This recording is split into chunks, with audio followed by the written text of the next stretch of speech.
Chapter 288. The sightseeing bus sped through the campus. Most of the students of Acumen College were still brainstorming for the club activities. They were trembling with fear for the 8 credits a year. The people on the bus were truly hateful. Unfortunately, no one on the bus had this awareness. In a certain sense, they were a group of people isolated from the real campus.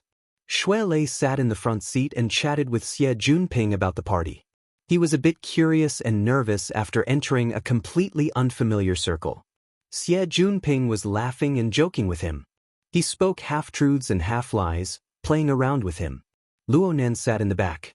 At first, he listened to Xie Junping and Shuelei chat, but then his mind sunk into the heart lantern of the eye's orifice. He clairvoyantly observed the flickering flames and the changes in the surrounding environment, not missing a hair. The heart lantern of the eye's orifice lit up, illuminating a region of his brain. The results of this cultivation were quite mysterious, but it wasn't the first guest in Luonan's brain. There was another object revolving around the heart lantern right now. The external neuron. This dynamo core was like a dragon that floated in his brain. It moved around the lantern, appearing and disappearing from time to time. When it got closer, the electricity overflowed, baring its fangs and brandishing its claws. It intersected with the flames of the heart lantern, swallowing and spitting. It seemed as if it could be swallowed at any time. It made one's heart tremble with fear. This sort of situation had existed not long after the heart lantern was lit. And it absolutely didn't just look scary. This was the first time this thing came close. The energies of both sides reacted, and the electricity radiating from the external neuron directly extinguished the heart lantern. Luonan's many days of hard work were destroyed in an instant. Similar situations occurred 7 times in a row, tormenting Luonan until he began to doubt his life. In the 8th round, when he was close to despair, the electricity directly entered the heart lantern. It strongly fueled the ignition, illuminating everything with light. The amount of growth this time was 10 times more than the sum of his hard-earned savings. Over the next few days, the external neuron would come every time he finished cultivating in the eye's orifice. It would bombard the heart lantern with electricity. Luonan's goal of 1,000 people per day was to form groups of 100 people. He cultivated in 10 groups every day, and this lightning dragon would appear 10 times. Though it was never extinguished, sometimes the tyrannical electricity would greatly dampen the brightness and harmony of the heart lantern.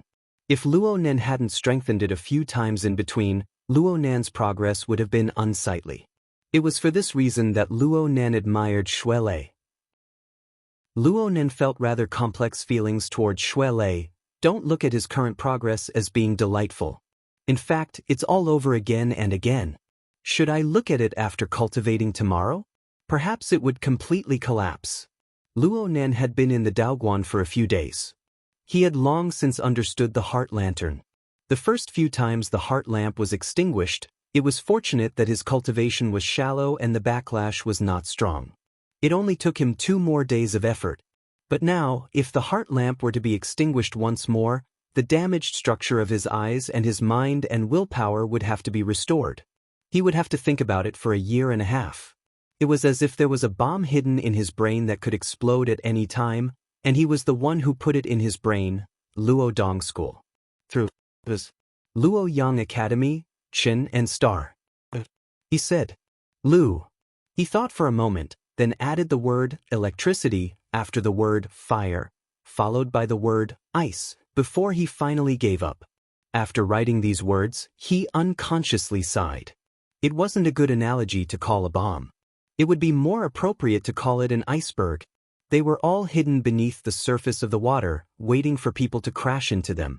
After cultivating in the eye's orifice for a few days, Luonan felt that his greatest harvest was that he now understood the standard of precision needed for true cultivation. He also used this precision to re-examine the process of practicing formatting theory. He wanted to know if he had made any mistakes, Of course, the answer was yes. Whether or not formatting theory had its own flaws, he would not discuss it for the time being. In his cultivation of formatting theory, there were too many things that he knew but did not know why. He relied on his grandfather's theory to walk down this path. Many small details were determined by his own laws. This was why Xiao Shenyu had labeled him an external law and had trapped him in a cage. The current situation faced by the heart lantern of the eye's orifice was the death Luo Nan brought upon himself. The use of the external neuron's void depository function originated from Elder Mo Luan of the Blood Flame Order. At the time, Luo Nan's soul strength was growing explosively. The imbalance between his body and soul intensified, and he did not know how to deal with it. It just so happened that the Wraith sign had occupied the magpie's nest and was lurking by Mo Luan's side. Luo Nan used the Wraith sign as his eyes and ears. He referred to Mo Luan's methods against the Soul Envoy and took the initiative to pull apart the distance between his body and soul.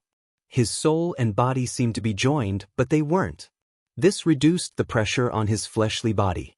This method was indeed effective, but there were many repercussions. It caused Luo Nan to be sensitive and have many dreams. His mind was absent-minded. Later, Luo Nan discovered that the external neuron had the void depository function. When his soul was entrusted to it, it was like entering an empty world. There were no distracting psychic waves.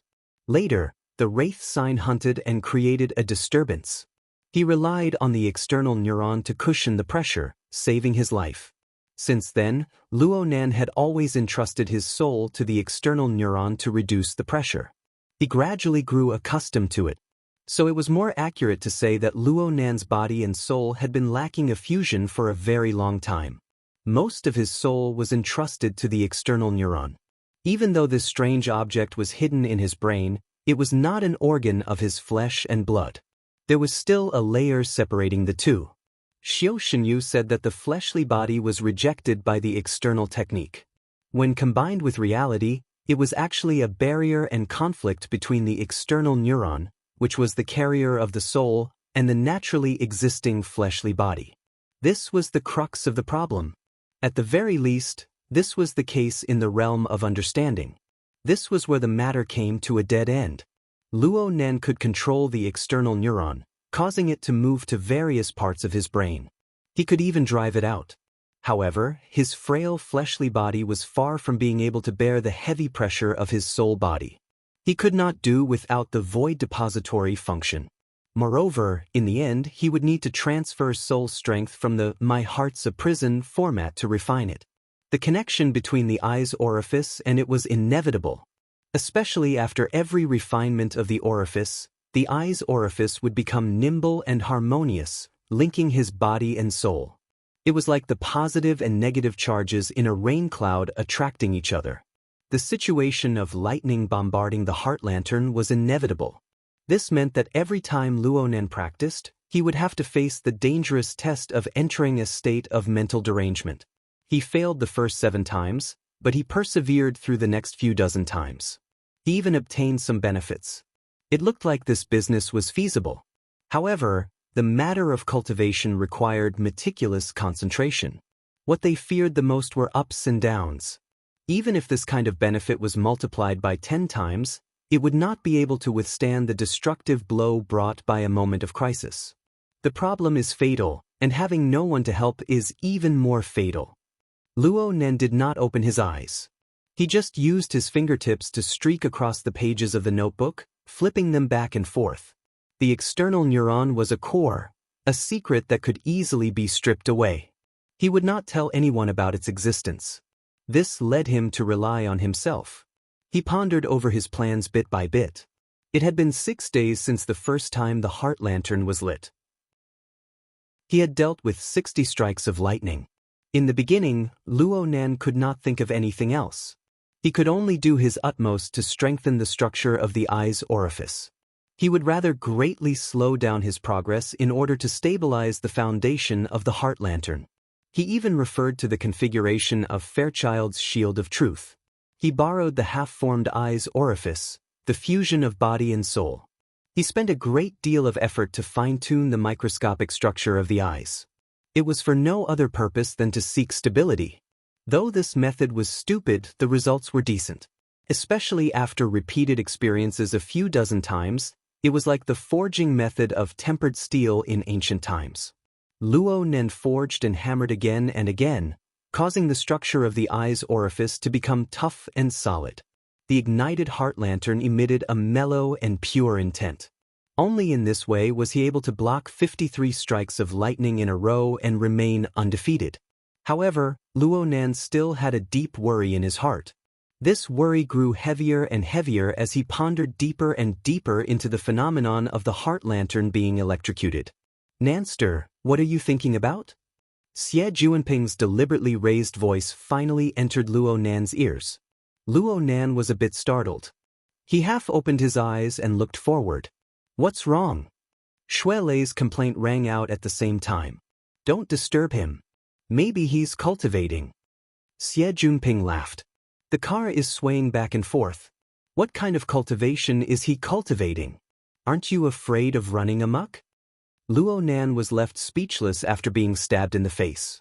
Xie Junping didn't look at the road. He turned his head and laughed. People train in martial arts. The more they train, the more spirited they become. For example, Leicester. But look at you. You've been drooping your eyes these past few days. It's like you haven't woken up yet. If you train like this, which pretty girl would pay attention to you? Luo Nan leaned back, doing his best to relax his body. His eyes remained squinted. "Yesterday you said that you were going to meet some friends. It would be more convenient to deal with the matter of gear." Of course I said that." Xie Junping put on an innocent face. "But didn't I tell you? Vice President Tang Yi of the Mystic Arts Research Society has the highest chance of ascending. Her nickname is Blood Peony. She's a standard beauty complex. You can't even get close to her unless you're a handsome guy over 80 points. Even if you do get close, most of them will be trampled into the dirt.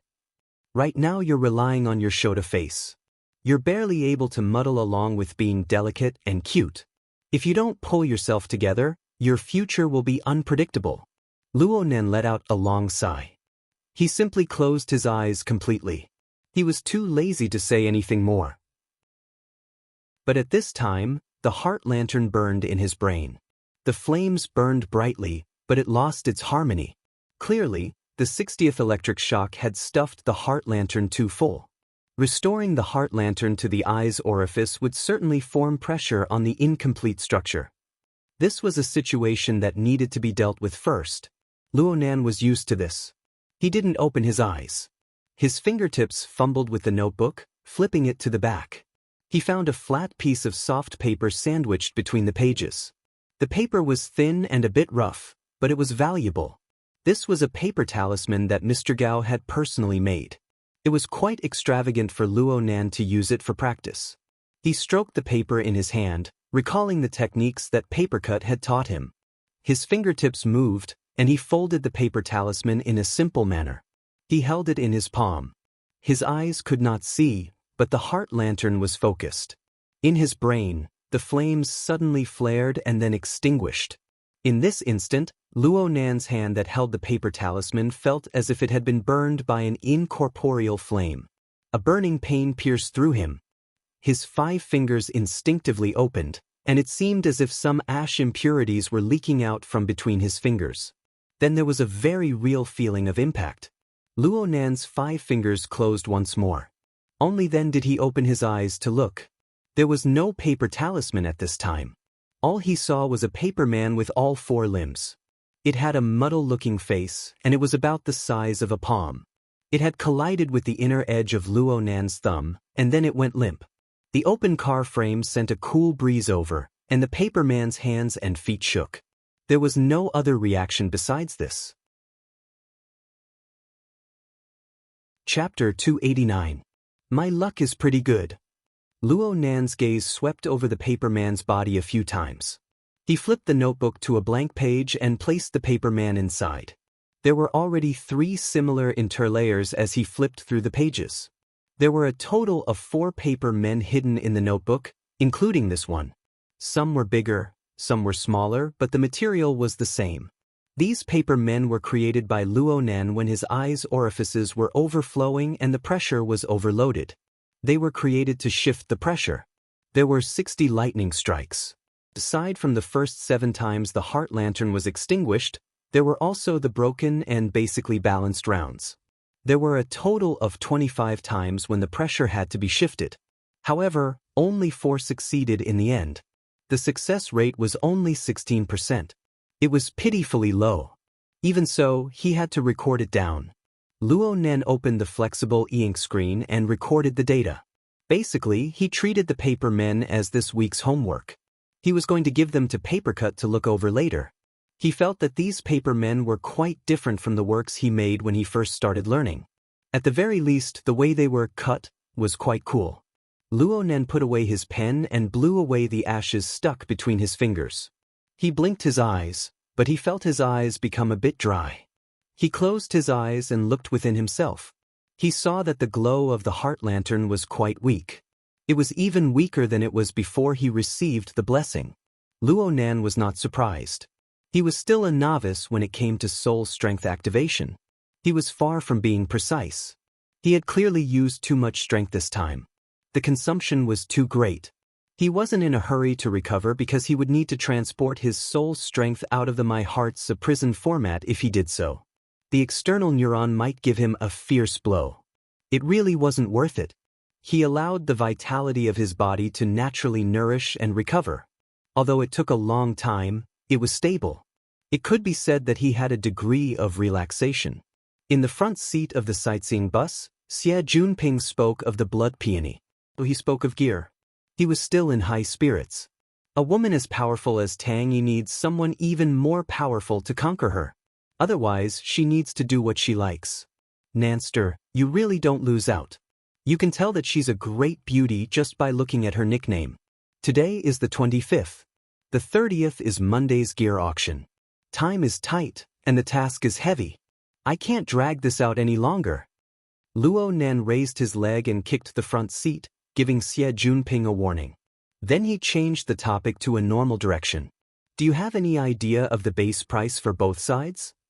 There is no definite news at the moment, only rumors. Xie Junping shrugged his shoulders. Sissy Du's face is covered in dirt, and he's been kicked out of his house.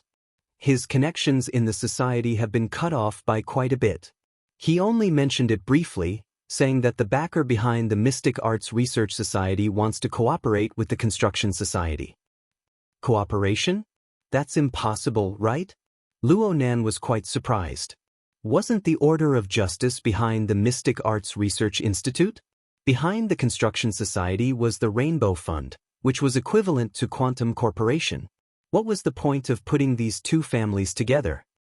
Isn't capital something that can change at will?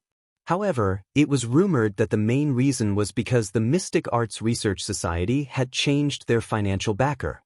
It used to be a religious group, but now it had changed to a research fund. It was quite famous. Oh, I mean in our circle, LCRF? Life Cycle Research Fund. Hey, you've heard of it? Xie Junping was very surprised and turned to look at him. I thought you didn't care about these things. I just heard about it. In the next 2 days. Luo Nen spent most of his energy on the heart lantern of the eye's orifice over the past 10 days, but the training courses arranged for him by the society were still ongoing. Aside from Cragburst and Red Fox's practical courses, several courses had to be adjusted back due to interference power. Luo Nen also persisted in studying the related theories of the Soul Strength Activation Techniques course. He would occasionally do experiments to adjust. Otherwise, the small paper man in his notebook would not exist. Luo Nan's reaction to the information about the Life Cycle Research Fund was lightning fast. This was because the fund was mentioned in He Yuan's world order inside and outside the Psychic Wave Network and Bamboo Pole's notes on major characters of the world. On the surface, it was funded and established by a few top tycoons. Its main investment direction was the classical direction of human life extension. It was an important investment fund in the field of biology, and it was a large financial backer of many important biological laboratories. However, the fund had close ties with the political and military circles of the inner world. It was practically an open secret. The fund also cooperated with various powers of the inner world. Many important projects were listed there, including the Frost River Waterway, which Luo Nan was very familiar with. Strange. Luo Nan raised his head and leaned against the back of his chair. He stared blankly at the sky. The Life Fund, Quantum Corporation, and the previous order are all interested in gear. He asked himself this question, not expecting to receive an answer. He never expected that Xie Junping would immediately follow up.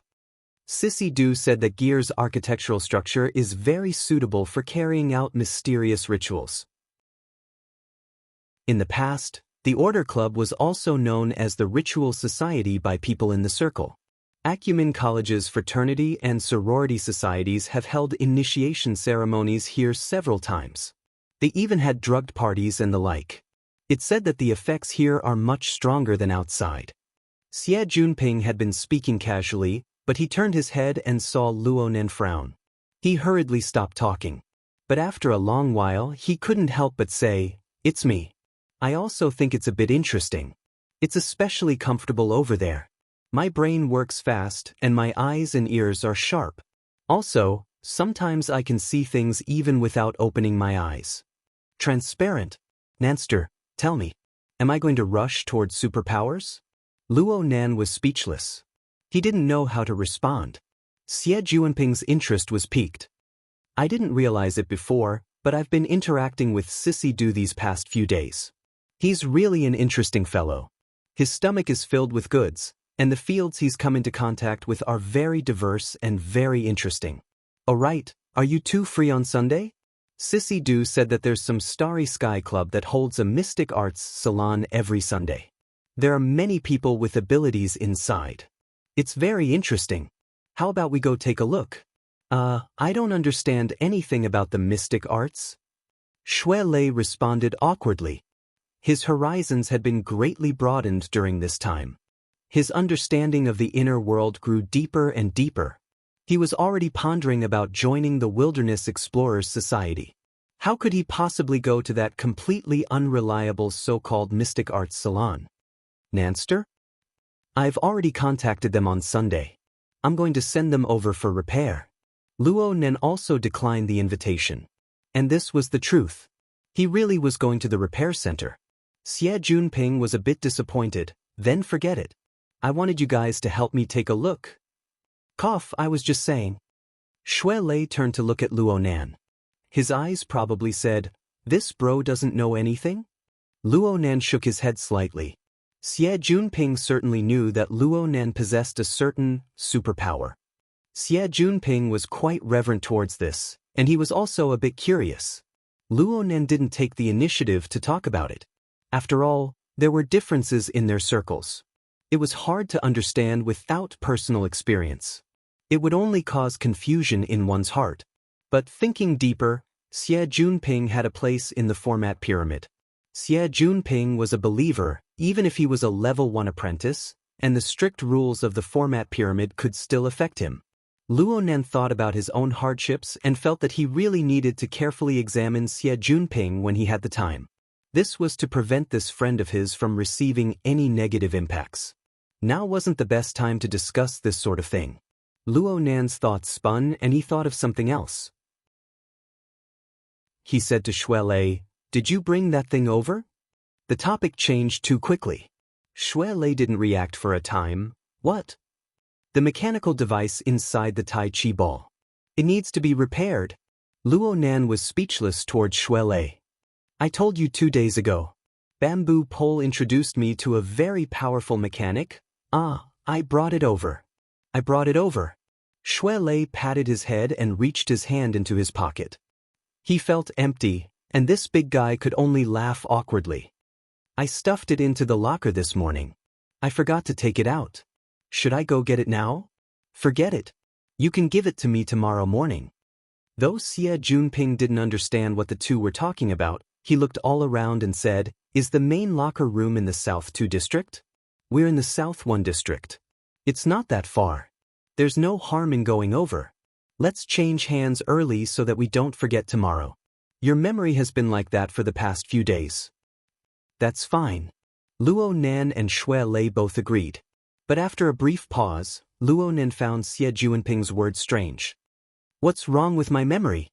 Xie Junping made a U-turn as he chuckled. I told you a long time ago that Jim Archbishop Xiu's disciple has amazing abilities. Bring me to pay my respects and learn some kung fu. Neither of you remember. The two, who had been rebuked, glanced at each other. They were both a bit embarrassed.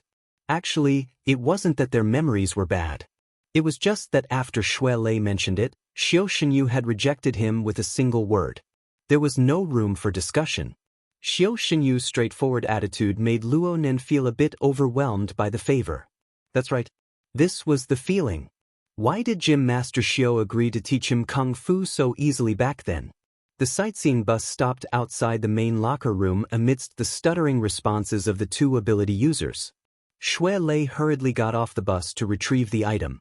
Luo Nan and Xie Junping chatted here and there, but the topic of gear never strayed away. Halfway there, Luo Nan subconsciously turned on his flexible e-ink screen. He used his status as a member of the society to pull out the architectural blueprints and other information from the internet. He looked at the intertwining gears of different sizes. It was both creative and had a strict and unique aesthetic. In the end, Luo Nan cared quite a bit. If it was just the Rainbow Fund, Luo Nan could more or less understand. After all, Yen Yongbo was the leader. Yen Yongbo certainly wanted to seize back the laboratory and clear the name of his deceitful father. However, whether it was the Life Cycle Research Fund or the Order of Justice, they all more or less paid attention to gear.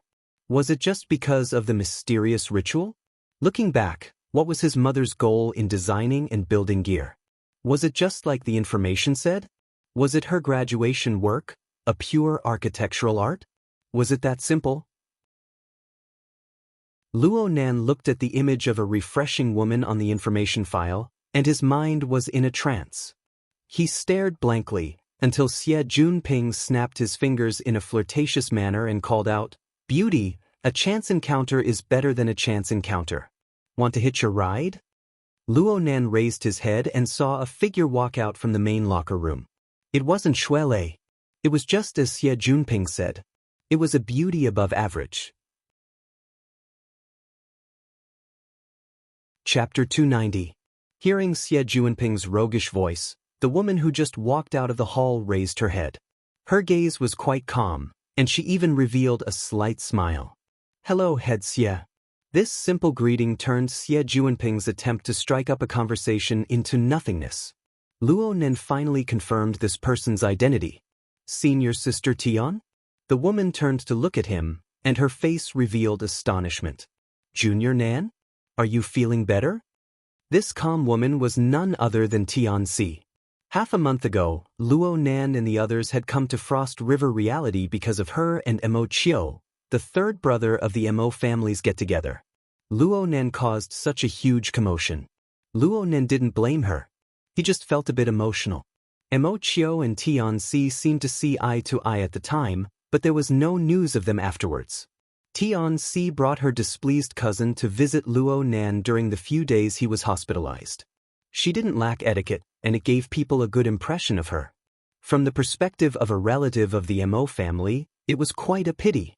Today, Tian Si wore a slim turtleneck sweater paired with a velvet skirt. It set off her small face the size of a palm, and it made her petite figure appear longer. She looked all the more refined and gentle. It was no wonder that Xie Junping took liberties with her upon seeing her. Speaking of which, the two of them were both members of the student organization. Their relationship with each other far surpassed Luo Nan's. "You're also a department head, and I'm also a department head. We're a perfect match." Xie Junping still had a mischievous smile on his face. He jumped out of the car and gestured with his hand. He acted like an experienced driver. "I've been wanting to lead Minister Tian's horse for a long time. Give me a chance today. Don't refuse. I know where you're going. Cloud City Water Village, right? With Minister Tian at the party, the attraction is complete. Don't you think so, Nanster?"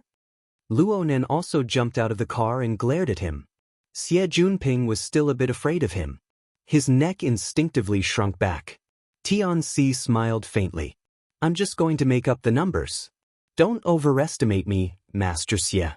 "Oh right, Junior Nan, I heard from Tian Chi that quite a few people have mentioned you in the past few days. Your name is getting bigger and bigger." She was all smiles from beginning to end. It was as if she was chatting about family matters, but the meaning behind it was a bit subtle. Luo Nan and Xie Junping were both stupefied. Shui Lei just so happened to rush out at this time. He saw the three chatting and his footsteps slowed down. On the night of Frost River reality, Tianxi and Shui Lei did not meet face to face. However, when she saw this situation, she knew that they were together. She immediately took half a step back. Young Master Xie, Junior Brother Luo, you two go first. I already have a date. I'm going with someone. No way. Xie Junping was truly immersed in his role. He even forgot Luo Nan's silent warning. His face was like a bolt from the blue. You have an appointment? As a female companion? Tianxi thought for a moment, then pursed her lips and smiled. Yes, a female companion. No matter how unwilling Xie Junping was, he didn't want to continue pestering her. He could only sigh and bid farewell before driving the sightseeing bus away. When he turned the corner, he glanced back and chuckled. This person is really powerful. Luo Nan grunted. There was a mature and mellow soul within Tianxi's petite body.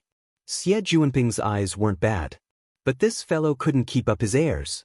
He sighed in the blink of an eye. Chen Weiken hasn't been able to get his hands on her after so many years at school. I don't know who's the lucky one this time. Luo Nan gave the driver's seat a light kick. Drive properly. Shui Lei snorted. Chen Weiken. The cause of his relationship with Chen Xiaolin being ruined was his attitude toward Chen Weiken back at the Limestone Water Village pub. Naturally, he didn't have any good feelings toward the vice president of the student council. Especially 10 minutes later, when the bus drove past the Limestone Water Village pub, Shui Lei returned to his old place and his mood became even worse. Luckily, the location of the party wasn't set there. Cloud City Water Village had plenty of places to arrange similar group activities. In the Pingjiang district, where the height of the buildings was relatively low, Cloud City Water Village, this super large compound building complex, was undoubtedly the most outstanding and the most eye-catching one. The main body of the compound complex was still around 15 kilometers away from Acumen College, but the derivative building area already bordered the campus. With its prosperity, it attracted tens of thousands of students and teachers. They spent their time there, lingering on and forgetting to return. This was the origin of the name Acumen College's large living area. In fact, Cloud City Water Village used the same method to realize the connection with two other famous high schools in the district. And within its enormous structure was Xia City's top business college and private high school. The participants of this party came from the 5 schools covered by Cloud City Water Village. A total of 500 people were gathered. It was already a medium to large-scale party, and it was quite formal. Before arriving at the venue, Luo Nan and the others had to follow the requirements of the party and change their clothes. This is quite troublesome. Also, what the hell is this? Luo Nan shook his white coat, which was clearly a size too big, in the luxurious suite reserved by Tyrant Xie. He had a baffled expression. It's work clothes. If you want to pretend to be a doctor, then pretend to be a doctor. If you want to pretend to be a Frankenstein, then pretend to be a Frankenstein. Oh, I even prepared sterile gloves. Do you want to wear them? Xie Junping waved the gloves in front of Luo Nan's eyes. He was grinning from ear to ear. Luo Nan slapped the gloves away in a bad mood and asked, "What kind of party is this? Why is it so fancy?" I sent you the electronic invitation. Didn't you see it? Luo Nan was speechless. He had been pouring his heart and soul into cultivating in the eye's orifice during this period of time. The little spare time he had was packed to the brim by the society's training. He didn't have the mental energy to care about anything else. The matter of the party was completely arranged by Xie Junping.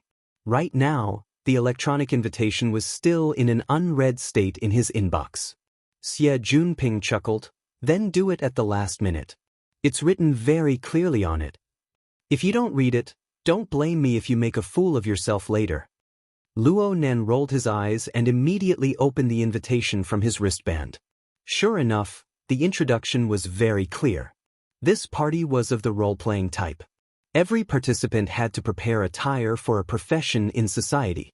It would be best if the attire was related to their profession and specialty.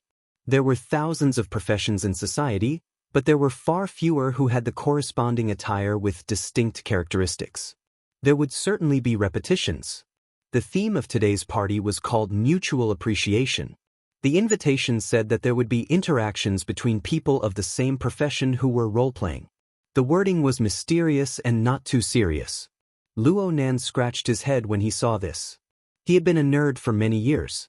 He was most afraid of this sort of bustle. He felt uncomfortable no matter what. Also, what kind of vile hobby did Xie Junping have? Why did he make him look like a doctor or a Frankenstein? He laughed and said, "It's a good thing I read it early. I don't need to make any special preparations." The angle he was role-playing today was that of a martial artist. It was his true self. He wore the Taoist uniform of Divine Yu Gym every day. His appearance didn't change at all. It was said that this was to advertise the Taoist gym. Being old for so long had become a habit. Even though the Taoist gym no longer recruited students, he didn't change his clothes. He was the most worry-free one. As for Xie Junping, he was the most normal. He wore formal attire, and he had added a layer of sequins to it. It was quite eye-catching. Luo Nan was both amazed and dissatisfied. "Why are you wearing formal attire?" "I'm also a character. What do you think? My true nature is to be dissolute, rich, and carefree." Xie Junping laughed and pushed Luo Nan and Shuelei out. They headed to the venue together. Luo Nan shook his white coat. He felt awkward no matter how he looked at it, but a certain someone was waving gloves in front of his eyes. "Dr. Luo, you really don't need it." "Call me Dr. Luo." Luo Nan replied hatefully. Then he snatched the gloves from Xie Junping and stuffed them into his pocket. He couldn't help but laugh to himself. It had been a long time since he had felt this relaxed.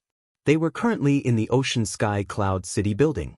This was the fourth of the 6 buildings in Cloud City Water Village that were distributed in a circular staircase fashion. The first 3 buildings had the name of Water Village.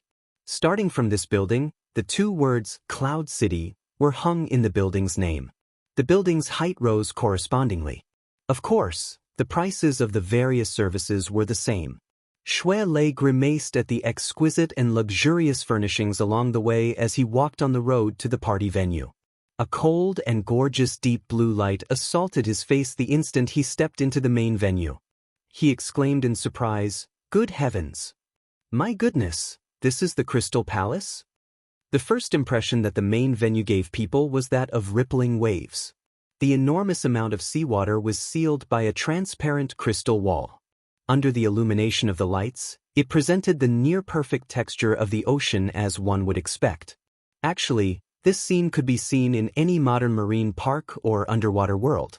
It wasn't strange at all. But one just had to think about it. This was the interior of an 800-meter-tall skyscraper. The seawater flowed from top to bottom, through the entire structure. It was stored in the walls and flowed within the pillars. Tens of millions of tons of seawater were displayed in such a regular and willful manner. Of course, there were millions of sea creatures, from tiny scallops to enormous blue whales. They collectively constructed a complete and twisted chain of life. Right now, the participants of the party were all distributed on the circular viewing platform built around the central ocean scenic area. Several hundred people were quite a lot. But compared to the 120-meter diameter crystal pillar, which was as tall as the building itself, it really wasn't much. This world-breaking water tank was erected, filled with seawater, and maintained the highest level of safety protection. This achievement could be called a monumental monument in the field of applied physics. Cloud City Water Village's building complex was completely formed 4 years ago. Ocean Sky Cloud City was the last to be built. It was built about a year later than the main building. It could be seen just how difficult the construction was. Luo Nan had come here twice with his aunt's family. It wasn't his first time seeing it, so he felt a bit weaker. But he never got tired of looking at the beautiful sea creatures inside. The 3 of them didn't speak for a while until someone called out to them. "Brother Ping, you guys came pretty late." Hu Huaying, who was in charge of the advance party, had arrived long ago. She popped out of nowhere. Today's party was a get-together initiated by the student unions of 5 schools. Each school only had 100 spots. It was a fairly high-end gathering. Chapter 291. Compared to Xie Junping, who had no sincerity in acting, Hu Huaying at least had a bit of performance. He wore Western cowboy attire with a crooked cowboy hat. Upon closer inspection, the hat was actually made of paper. It was funny and casual. Seeing Luo Nan and the others focus their gazes on his head, Hu Huaying shook his head rather proudly. "I'm okay, right?" Luo Nan's hatred had yet to dissipate. He sneered, "Much better than a certain cowherd." It was easy to tell who the cowherd was just by looking at their outfits. Xie Junping opened his mouth but was unable to speak. He could only shrug. Hu Huaying stifled her laughter. She slightly lifted the brim of her hat and bowed in thanks. The appointed cowherd said unhappily, "Don't talk nonsense." "Are you sure?" Hu Huaying answered, "The blood peony will definitely participate." "What occupation? What about attire?" "Who knows?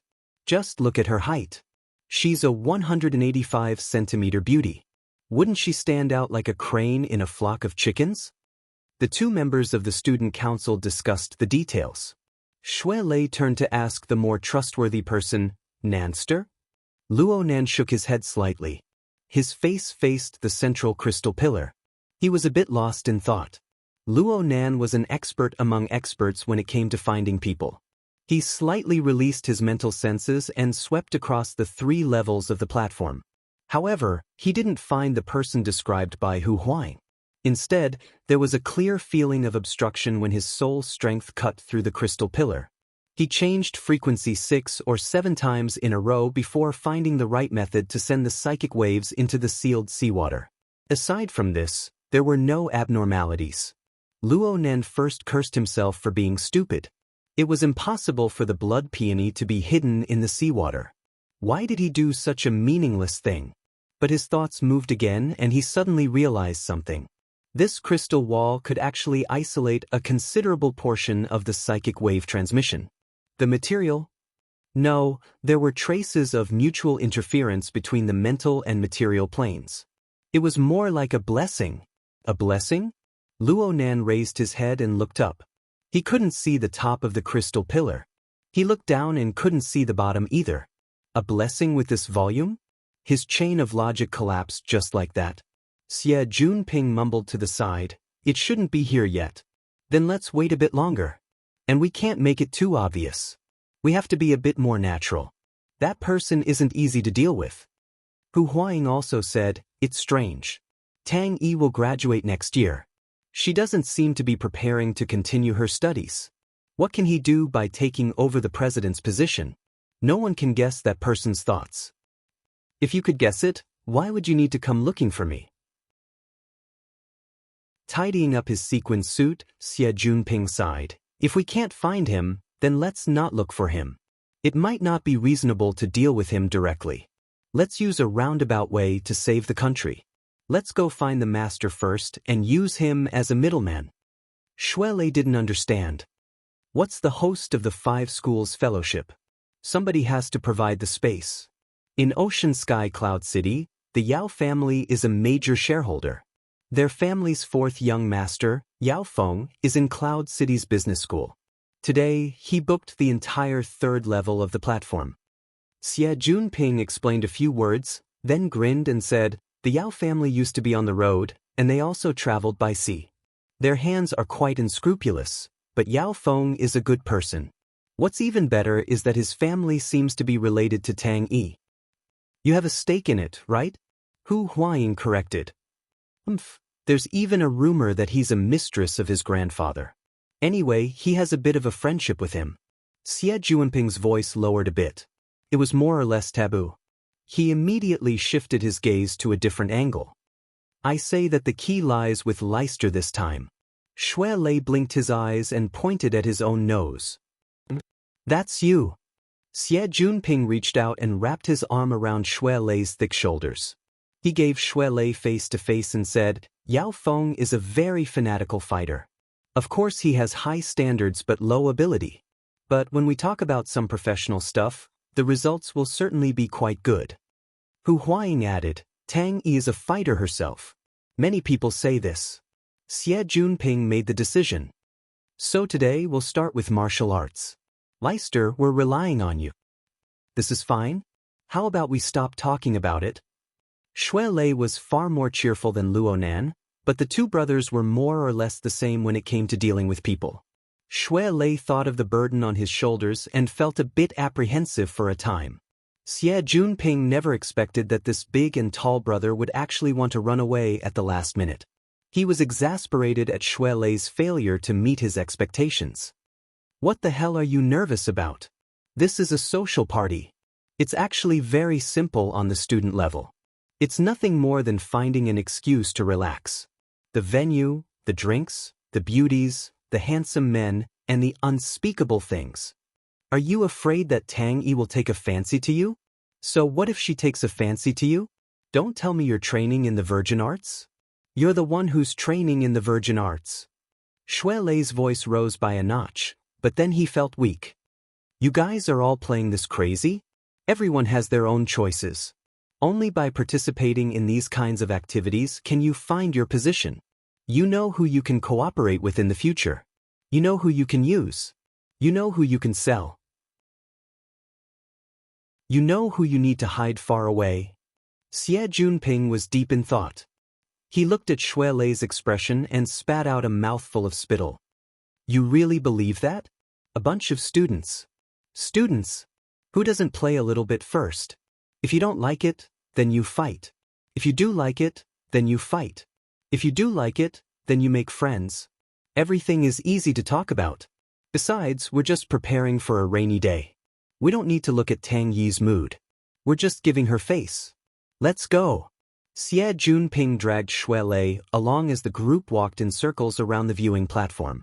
After a few turns, they arrived at a semi-open bar in the corner. There was a circle of sofas here.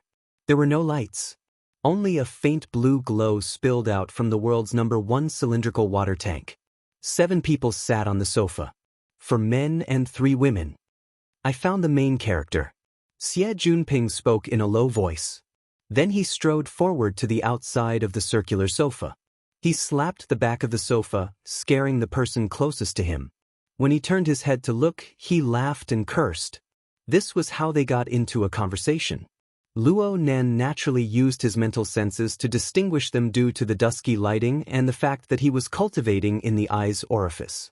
Soon, he felt that aside from Yao Feng, who was talking to Xie Junping, the 3 men in the group of 6 were quite eye-catching. 2 of them were relatively young. They were around 20 years old.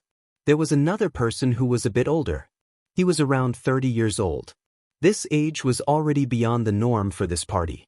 Xie Junping began to introduce them. Oh, they're all best buddies who came together to play. Xue Lei, a young martial artist. He's first-rate. You know Frost River Reality, right? That place on Fudong Main Street. Leister was one of the last people to withdraw. Luo Nan, one of the last people to withdraw. He's an extremely outstanding psychologist. He's also my savior. Luo Nan listened with complex emotions. It was rare for Xie Junping to think of these words to brag to the 2 of them. But what the hell was a psychologist? On the other side, Yao Feng was muttering to himself. Why did Xie Junping, who always brought a sexy female companion, suddenly change? But his attitude was still very cordial. He took the initiative to stick his wristbands together and exchange contact information. In the end, Yao Feng turned his head to introduce Luo Nan to the people on this side. It was at this time that someone spoke. Frost River Reality? That's interesting. My sister is stingy. No one can give me a proper explanation for that mess. Why don't you guys give me a proper explanation? The person who spoke was one of the 3 men Luo Nan had paid attention to. He sat in the innermost position and wore a military uniform. It was true that being a soldier was a profession, but it was unavoidable that an ordinary person would be suspected of breaking the law if they wore it. This person didn't sit properly.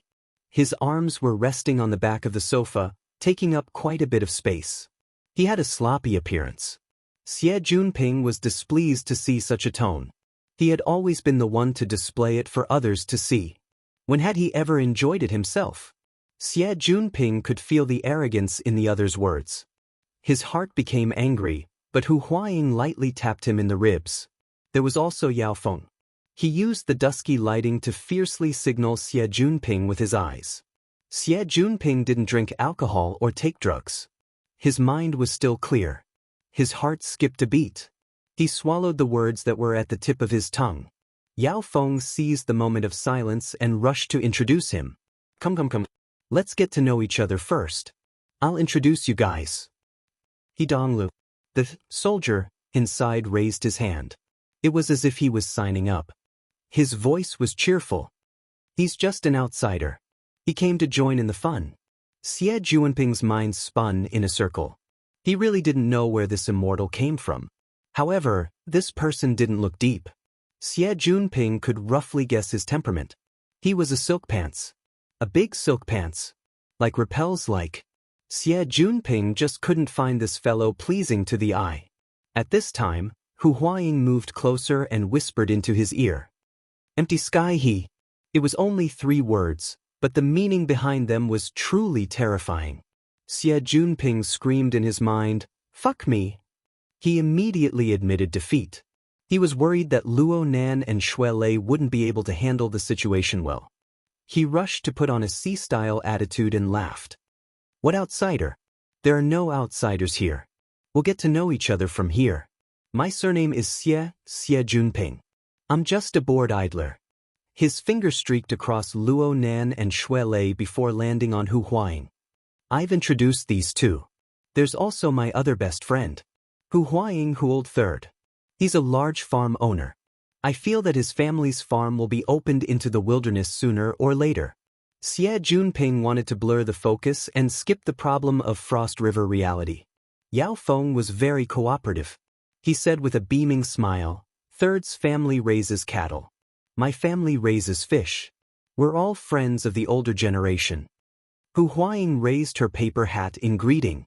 He Donglu laughed very happily from the seat inside the ring-shaped sofa.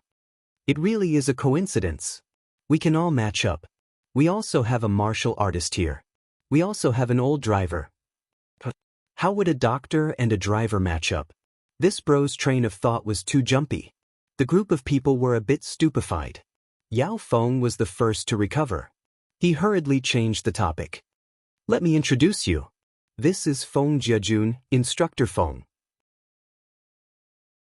He's the youngest high-level instructor of the Thunder Falcon Dojo.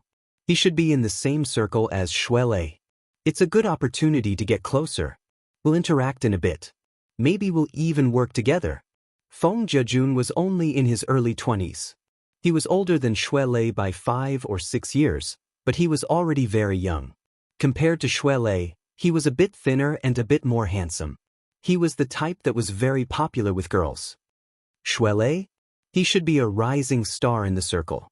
Let's get to know each other. Chapter 292. Feng Jiajun's eyelids drooped slightly, but the smile on his face became much clearer. Coach Xue.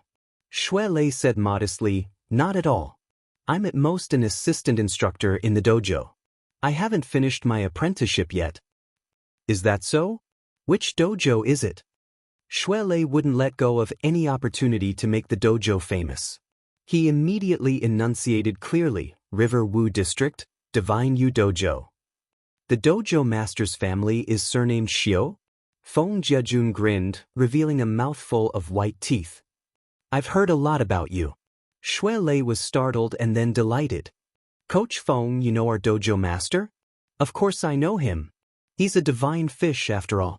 He's famous. The word fish was especially long. No matter how straightforward Xue Lei was, he still felt something was wrong. He looked again at Feng Jiajun, who was smiling and extending his hand. We should also get to know each other. In the martial arts circle, shaking hands wasn't a good thing. Want to shake hands? Xue Lei hesitated slightly, but seeing the other party's resolute attitude, he curled his lips and also extended his hand. The two shook hands. He then heard Feng Jiajun continue, I've heard of Dojo Master Xiu's great name for a long time.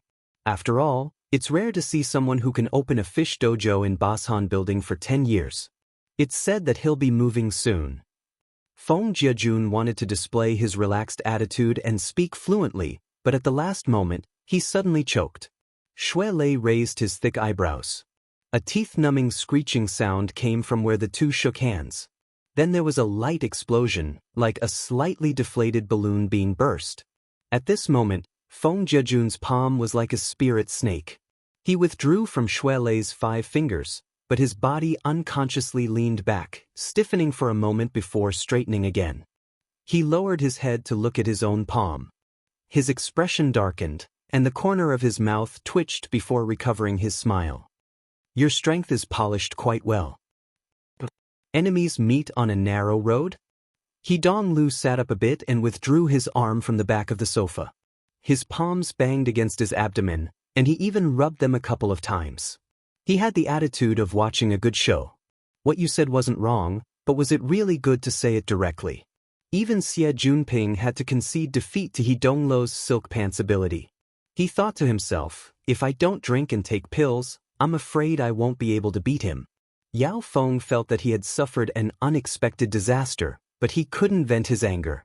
He could only rack his brains to persuade him. It's common sense to spar in martial arts, but if you come too early, the later programs will be boring. Young Master He? You're right. He Donglu readily accepted advice. He appeared to be quite easy to talk to, but once he opened his mouth, it was somewhat like his words were made of gold and jade. Feng Jiajun frowned slightly and finally took a step back. However, Xue Lei wouldn't let him off so easily. He glared angrily at Feng Jiajun. Seeing this, Feng Jiajun's eyes darkened. Upon seeing the situation, He Donglu laughed. Don't be anxious. Didn't you hear that there will be another program later? When the time comes, I'll give you a share. Sigh, I've been waiting for so long. Old Yao, where's your family's greatest treasure? Yao Feng looked down at his wristband and forced a smile. We're almost there. He gave Xie Junping a meaningful glance as he spoke. Xie Junping understood tacitly and suppressed the unhappiness in his heart. He chuckled. Young Master He, go ahead and play. We'll walk around a bit more. He Donglu pointed at him with his hand. Don't forget about the program. Program my ass. Xie Junping cursed in his mind. If he were to talk with Yao Feng for a while longer in this situation, Yao Feng would probably cry. He definitely wouldn't be in the mood to help them hook up with Tang Yi. From this, it could be seen that their primary goal in participating in this party was most likely to fail. He and Hu Huaying dragged Luo Nan and Xue Lei away. Xue Lei hadn't said a single word ever since he grabbed Xie Junping's hand. His expression was solemn, and his anger had yet to dissipate. He was pulled a few steps away by Hu Huaying, and then he turned his head to look back. Feng Jiajun didn't respond. It looked like he was on the phone. Luo Nan watched the entire exchange from beginning to end. He completely became a spectator.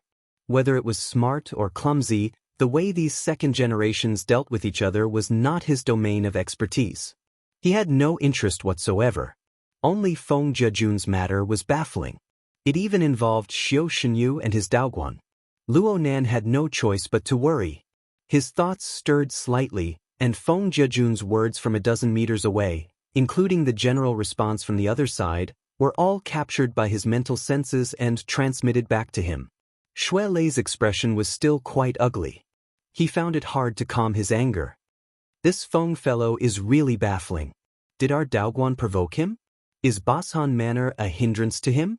Luo Nan responded casually as he monitored the situation over there. It's hard to say. Huh?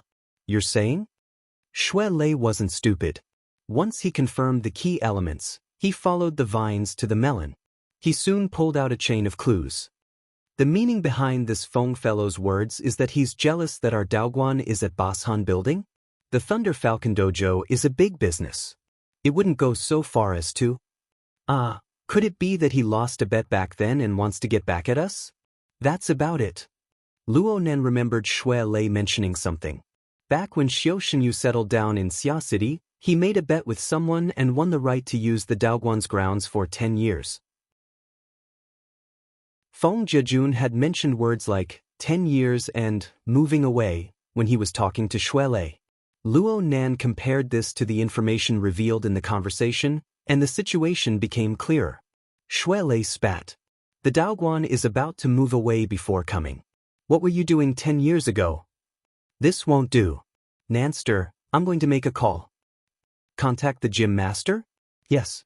The gym master never mentions these things, but he's about to provoke us. We can't muddle through it. Luo Nan stared at him. Be patient when you ask. Tell me later. Shuelei nodded. He found a secluded place and contacted the Daoguan. Since Xiao Xinyu usually didn't carry electronic devices, the call was a bit more troublesome. Luo Nan looked at Shuelei's actions and subconsciously shook his head. I might not be able to get the answer. I need to go through other channels. From Luo Nan's understanding of Gym Master Xiao was truly a man of few words. As long as Gym Master Xiao didn't want to talk, no matter how Shuelei pestered him, Gym Master Xiao wouldn't get any answers. Luo Nan wanted to find more channels to gather information in order to prevent the Gym Master from being stubborn. His best choice in Xia City was undoubtedly the Explorers Society. The society was able to absorb a powerful martial artist like Mr. Giant Arm. Presumably, the society should have a good understanding of the matters of the circle. Luo Nan pressed his earlobe out of habit. He had just logged onto the psychic wave network, but he was unable to find anyone. A small portion of the deep blue light in the environment was suddenly blocked by shadows. The remaining light shook violently. Some sort of oppressive factor caused the nearby people to instinctively turn their heads. Their gazes turned in the direction of the central crystal pillar. An enormous and flat ferocious monster with a diameter of over 15 meters could be seen near the inner wall of the crystal pillar. It was like an aircraft gliding at high speed. In the blink of an eye, it crossed dozens of meters of water. It rushed to the edge of the crystal pillar and fiercely collided with it. Its momentum was astonishing. The collision momentum of such an enormous monster was enough to shake one's soul, even though they were separated by the crystal wall. Some of the partygoers had been sticking close to the crystal pillar to enjoy the beautiful scenery of the seabed. Who would have thought that the scene would suddenly change? They instinctively cried out in fear and retreated in panic. There were even some unlucky souls who tripped and fell on their butts, making a fool of themselves. The monster, which looked more like a bat than a fish, suddenly rose up when it saw that it was about to collide head-on. Its deathly pale belly practically stuck to the inner wall of the crystal pillar as it climbed up at high speed. It displayed its astonishing wingspan in the most direct way possible, as well as the rows of malevolent mouthparts on both sides of its belly. Oh, and of course, one couldn't forget its slender tail that was 10 meters long. The tail was densely covered in blue and black scales. It was like an ironclad whip, and fine sparks of electricity even leaped and flowed on it. Its enormous body, powerful mobility, strange body composition. All sorts of elements formed the image of a terrifying monster fish, but this fellow didn't give up. After sticking close to the inner wall of the crystal pillar and climbing a certain distance, it fiercely flipped backwards. At the same time, it rapidly spun around the central axis of its body. Everywhere it passed, the seawater would swirl. The rapidly spinning waves were actually as sharp as swords. Everywhere it passed, fish and prawns, big and small, would be minced into pieces and then sucked into the mouthparts on its belly. The seawater that was originally clear and limpid instantly became muddy and bloody. The terrifying monster fish broke through the limits of a normal person's line of sight in the muddy whirlpool and disappeared without a trace. Even though the participants were elites from first-rate schools, the majority of them couldn't help but be stupefied on the spot after suddenly witnessing such a bloody scene. They were speechless for a long time. However, there were also a small number of people who were either prepared or had a different temperament. They were still able to face it calmly. There were even more people who laughed loudly in excitement. Hidong Lu was the one who laughed the loudest. Even separated by over 10 meters, his laughter could be heard. This bastard is a mutant without a doubt. At the very least, it's the second class. It's rare that its wild nature hasn't been eliminated, yet you guys were still able to capture it. Such a malevolent and terrifying monster fish had already far exceeded the limits of what a normal biological system could contain. It was indeed a mutant species. Professionals who were familiar with the mutant genealogy could see that this monster fish should have mutated from a manta ray, the devil ray that people often referred to as a foundation. A normal manta ray was an ancient and gentle species. It had already lived on Earth for hundreds of millions of years. Its offensive capabilities weren't strong. It was only because of its robust body and its monstrous appearance that it received the name devil ray. However, under the effects of mutant, the monster fish within the crystal pillar had already become a devil in name and in reality. Especially the scene of indiscriminate slaughter before it left caused people to tremble with fear. Xie Junping had just suffered quite a bit of fright, so much so that he bit his own cheek. His mood was even worse. He couldn't help but curse, "Yao Si doesn't want to do business anymore. Releasing this thing." Halfway through his words, he saw that Luo Nan and the others were looking behind him. He immediately turned around and saw Yao Feng with an ugly expression. Xie Junping didn't feel embarrassed at all. He just laughed and said, "What's wrong? The young master of the He family isn't going to serve you anymore?" Yao Feng instinctively shot a glance behind him when he heard this, but he felt that his actions were too embarrassing. He waved his hand and laughed bitterly, "I won't be serving you for now. I'll hide for now. Rely on the mountain to survive. Rely on the sea to survive. You guys are a black-hearted drug dealer and a large farm owner. We don't need to pay attention to you guys, but we make a living on the sea. How can we bypass the coastal defense forces? Bypass this family? We have to curry favor with them."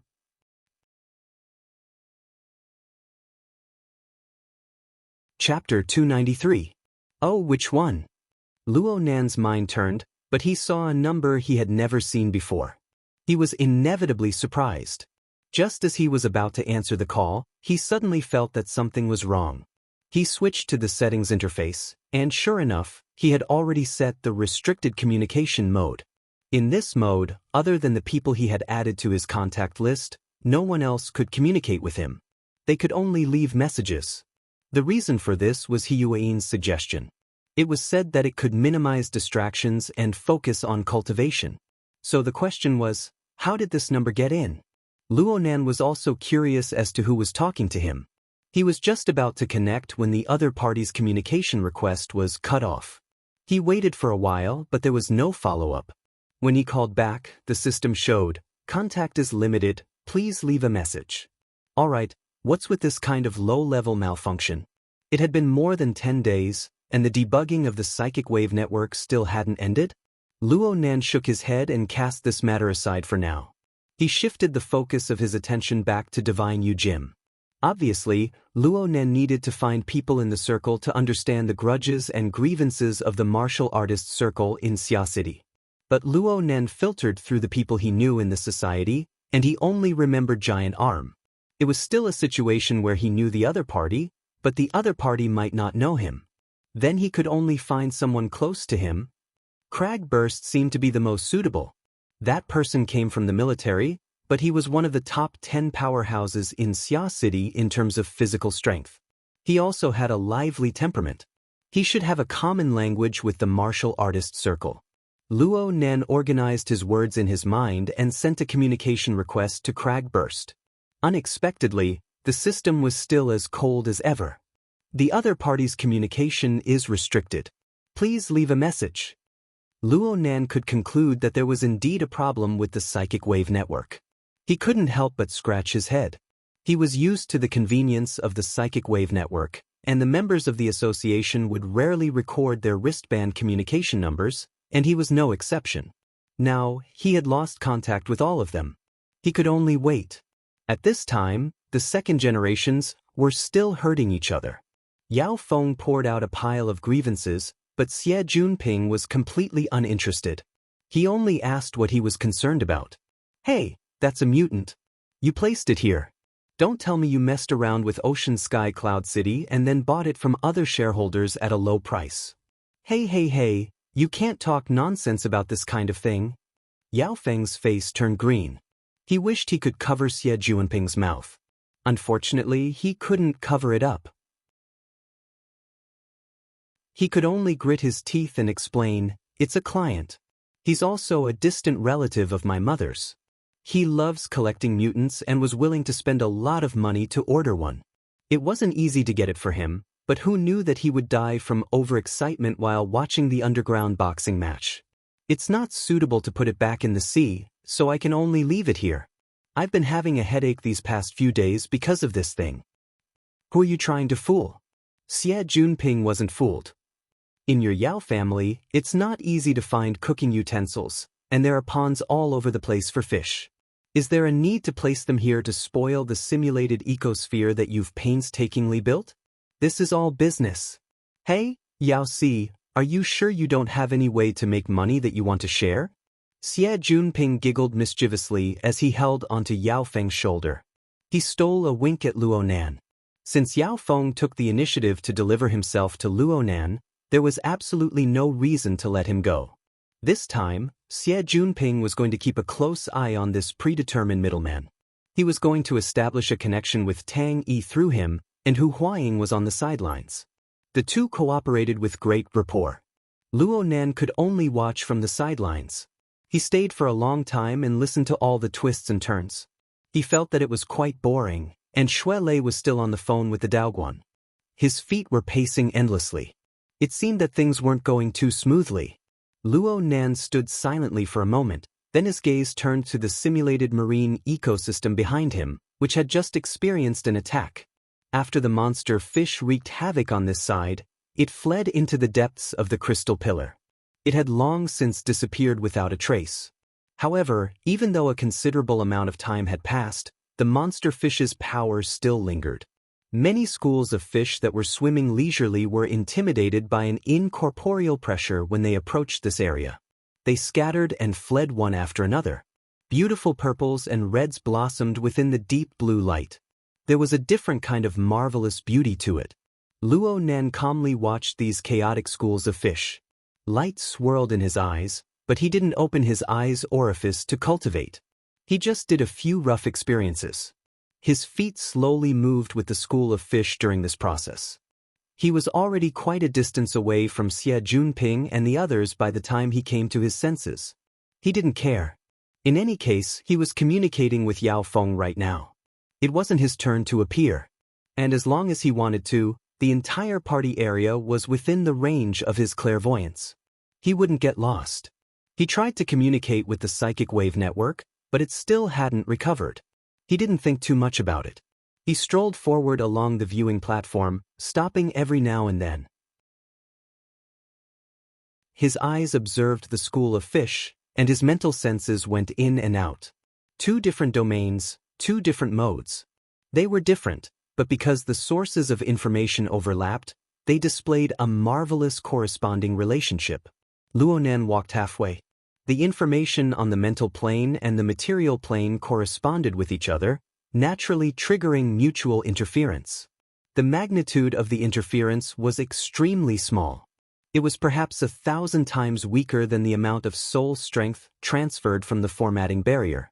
However, the influence on the eye's orifice still existed in reality. Luo Nan's eye's orifice, what was even more rare was that it was unending.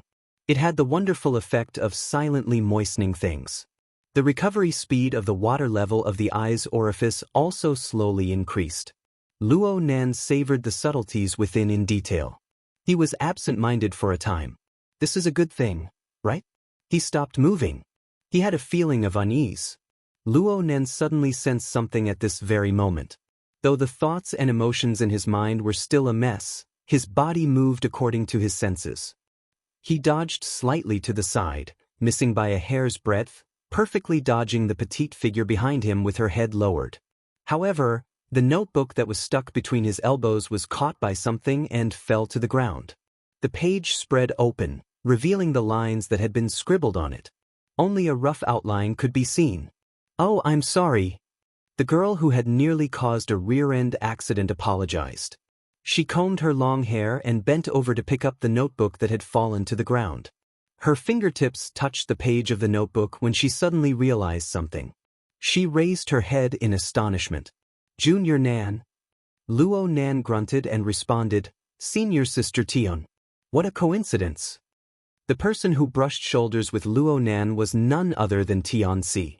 She smiled as she picked up the notebook and handed it back to Luo Nan. "It's not exactly a coincidence. You'll always see it if you participate in this party." "Are you pretending to be a doctor?" Tion Si tilted her head slightly and sized up Luo Nan's attire. This caused the tablet she was carrying on her shoulder to sway slightly. Luo Nan gave her a glance and laughed. "Senior Sister is pretending to be a painter." He had studied for a period of time in a professional art foundational class when he was learning to sketch. He was no stranger to the attire of a professional. Tion Si was also very clever. She was still wearing the same attire she wore on campus. She just had an additional drawing clip, but she displayed a refined and gentle temperament. It was sublimated when contrasted with the tool. No one would be able to say that she was a female artist who had gone out to collect art. However, the drawing clip was most likely the thing that had just hung on the notebook.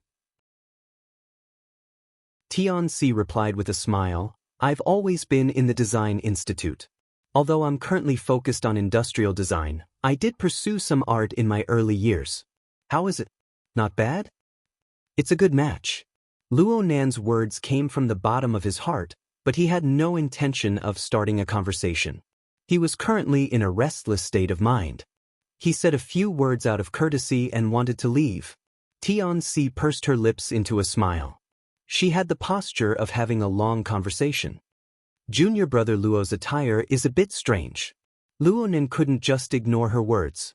He asked honestly, "What's strange about it?" "I just feel that junior brother Luo shouldn't be a doctor. It's purely a feeling."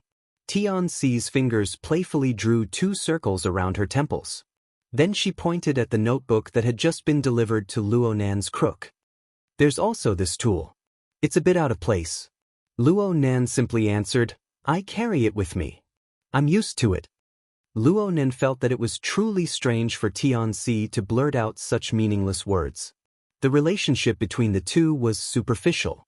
Even if Tion Si wanted to find someone to chat with, she shouldn't have chosen him. Luo Nan's mind sensed something as soon as his thoughts reached this point. He focused his mind a bit and saw a young man in his early 20s behind Luo Nan. The young man's attire was basically similar to Luo Nan's. He was a doctor character with a tall and straight figure and a handsome appearance. However, the gaze that was cast in Luo Nan's direction was a bit unfriendly. Tion Si should be able to see this person from her angle, but she just acted as if she didn't know. She chatted with Luo Nan with a smile. Luo Nan looked at the expression and movements of the young doctor. He had more or less guessed what was going on. He shook his head in his mind. Tion Si leaned over. Was she expecting him to attract the firepower? None of the people who could participate in the 5 schools fellowship party were easy to deal with. He was young and not tall, so it would be a waste to use him as a shield. Just as he was pondering how to expose her, he heard Tion Si praise lightly, "I took a second look just now. Junior brother Luo's foundation in drawing lines is very solid. 3 years later, if I can enter the School of Design and inherit my family's teachings, it will definitely be a story to be told." Homeschool? Luo Nan's mind trembled. His original thoughts scattered in an instant, leaving behind only chaotic emotions. He didn't know how to respond for a time. Tion Si put her hands together and made an apologetic gesture. "I'm sorry, junior brother Luo. I found it very strange last time at Frost River Reality. You were the only one with a different surname among the group of Mo family youngsters, so I asked Mo Chio a question. Then I heard Tian Chi mention a few things about you that were circulating in their society. I was curious for a moment, so I looked up some information. Only then did I find out that you are the child of Senior Zhongheng and Senior Sister Qingwen." Yes, Luo Nan's parents had indeed studied at the school's School of Design. Tion Si's words about homeschool were completely correct. Tion Si took a step forward, her attitude becoming more intimate. "Actually, I've been looking for an opportunity to thank you for the past few days." Luo Nan's mind was a bit numb. "Well, some time ago, I wanted to choose a topic for my graduation project. I also wanted to apply to be Professor Pan Wen's graduate student, but I rejected several topics in a row. Tian-si cast her gaze on Luo Nan's face. She spoke softly, I really had no choice. Junior brother's matter just so happened to give me inspiration. I used senior sister Qingwen's coupling design theory from back in the day to do a new research topic. Chapter 294. Luo Nan's mood was indescribable in a short dozen or so seconds. Tian-si spoke of matters that were closely related to his family, but the information, the names, and the concepts were all so unfamiliar. It was like he was in a dream. He strove to merge into it, but he was always lacking a bit. He could only do his utmost to memorize, afraid of missing a single word. He would completely dissipate when he woke up from the dream. He waited for Tian-si to stop talking, but he still wanted to continue. He subconsciously reached out and touched the protective glass between the viewing platform and the crystal pillar. He used the ice-cold sensation to make his mind a bit clearer, and he confirmed that Tian-si's words just now were not forgotten in the slightest. Perhaps his reaction was strange, but Tian-si was a bit puzzled. Junior Nan. Luo Nan really wanted to tell her, tell me a bit more, but the words changed when they reached his mouth. They graduated 20 years ago, right? Senior sister Tian actually knows about them? Tian-si's eyelids drooped slightly, and she revealed a gentle smile. After all, many years have passed. It would be a lie to say that I have a deep impression of them. But as long as I look up some information, many things will appear before my eyes. However, I've heard that when it comes to architectural philosophy and aesthetics, some old professors will always use gear as an example. Senior sister Qingwen's name has always resounded. Luo Nan forced a smile. Is that so? In comparison, I admire Senior Zhongheng more. After all, I study industrial design, and Senior Zhongheng's theoretical knowledge is a bit stronger. Many of his research conclusions aren't outdated even now, including some conceptual product designs. They can be used at any time, saving me quite a bit of effort. Tian-si had clearly studied the information diligently. She spoke without thinking, and there was evidence to support her words. But what made Luo Nan feel awkward was that the more she spoke like this, the more confused he became. He didn't even know how to respond. His hesitation caused a gap to appear in the atmosphere of a coherent conversation. This gave a certain person an opportunity. The young doctor who had been observing from the back all this time walked over with quick steps. His movements were very urgent, and he rudely stood between Luo Nan and Tian-si, using his shoulder to block Luo Nan's line of sight. Cici, you made it easy for me to find you. Luo Nan's brows furrowed. His fingers pressed against the protective glass. He had a bad feeling. He roughly understood why Tian-si could not wait to avoid this rather handsome, young doctor. Such a temperament and behavior were a waste of his good looks. Even the elites of the 5 schools were so unreliable. Luo Nan's mood turned very bad. He didn't want to get involved in this melodramatic matter, but the vast majority of what Tian-si had said was what he urgently wanted to hear, what he wanted to memorize. Tian-si had said that she had looked up a lot of relevant information for her graduation project. How could it be only this little? There must be a lot more in her stomach, but after the rush, it wouldn't be easy to fill it up. Luo Nan stared ahead at the spine wrapped in a white coat. He took a deep breath, but he was unable to suppress his fidgety mood. President Zhu. Tian-si hugged the drawing folder and crossed her arms over her chest. She took half a step back.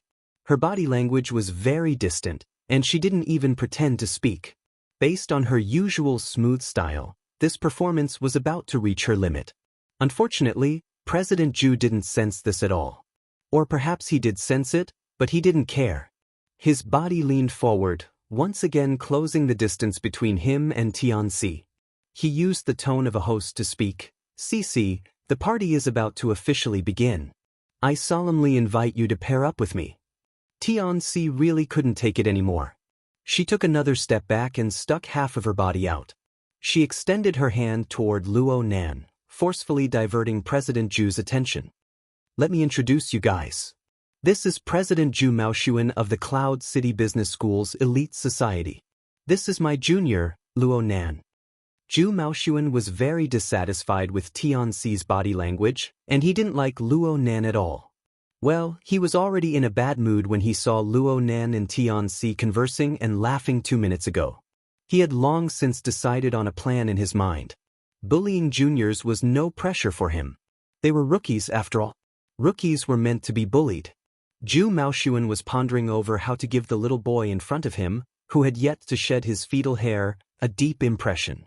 On the other side, Tianxi did something that made him fly into a rage. This petite, gentle and beautiful girl directly bypassed him to walk over to Luo Nan's side. She even hooked her arm around the little boy's. Apologies, President Zhu. I just promised Junior Nan that I would bring him along tonight. Junior Nan just arrived at the school not too long ago. This is his first time participating in this sort of activity. He's still scratching his head. Tianxi seemed to feel that the action of hooking her arm was a bit too intimate. She let go and patted Luo Nan on the shoulder. She was older than Luo Nan by 6 or 7 years, but she was a bit shorter in stature. Patting her like this was a bit humorous and pretentious. In this way, it had nothing to do with the feelings between a man and a woman. Tianxi's series of actions caused Zhu Maoxuan's expression to fluctuate between clear and dark. He was unable to fathom her relationship with Luo Nan. Naturally, he was quite angry in his heart after being refused by Tianxi. However, if this was really a senior sister looking after her junior brother, then he would forcefully interfere. Things would really get out of hand, and he would lose a bit of face. Oh, hold on. He had observed Tianxi and Luo Nan from beginning to end from the moment they met. Since when did Luo Nan have a pleading expression? Motherf ****. You're playing me for a fool. Zhu Maoxuan's temperament had always been tyrannical. He had the nickname of the butcher in the Cloud City School of Business. This time, he had played the role of a doctor, which was an irony to this nickname. Today, he had hesitated for a few minutes and pondered a few more steps. This was already because he saw that Tianxi had a superior that he couldn't afford to offend. Now that the flames of anger had rushed forth, he didn't care a fart. He suddenly took a step forward, gritting his teeth and laughing out of habit. The muscles on both sides of his handsome cheeks pulsed, instantly becoming fierce and malevolent.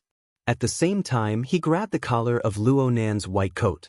Zhu Maoxuan was nearly a head taller than Luo Nan. His arms and legs were longer. He reached out, and the little rookie was stupefied. He didn't react at all.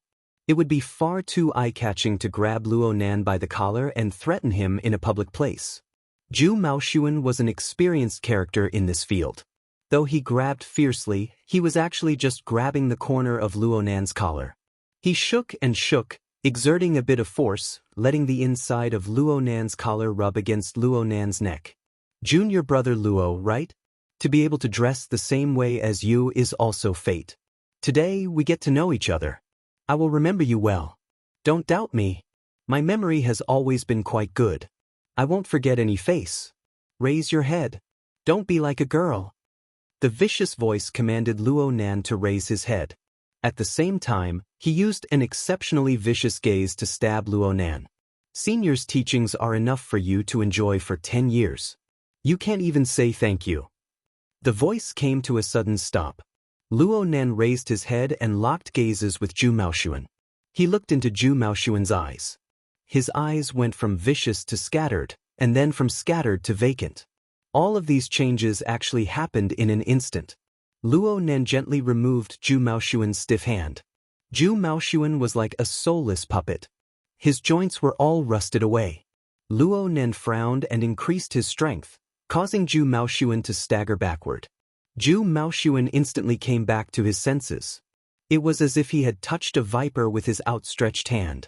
He suddenly pulled it back and even struck his own chest, hammering him until he grunted. He woke up a bit and wanted to get angry again, but his heart trembled when he saw Luo Nan's gaze. He opened his mouth, but he didn't say anything. He just turned around and walked away. Zhu Maoxuan walked far away, and he became a bit more clear-headed. He turned his head, wanting to come back, but he didn't have the courage. He could only extend his hand and point at Luo Nan. In the end, he left hatefully. Tian-si, who stood to the side, looked like she was watching an absurd play. She was unable to discern any logic from the beginning to the end. It was as if the boorish and troublesome Zhu Maoshuan had been possessed. He inexplicably dispersed his ferocity and walked away with his tail between his legs. What did Luo Nan do during this time? Tian-si only came back to her senses after being stunned for a full 5 seconds. She hastily apologized to Luo Nan. "I'm sorry, junior brother Luo. Just now I was. Senior sister is very popular." Luo Nan didn't wish for the topic to stray too far. He spoke a few polite words, and then he didn't continue. He hoped that Tian-si would continue to talk about matters related to his mother. It would be fine even if she added that person. However, Tian-si's mood was still affected by this matter.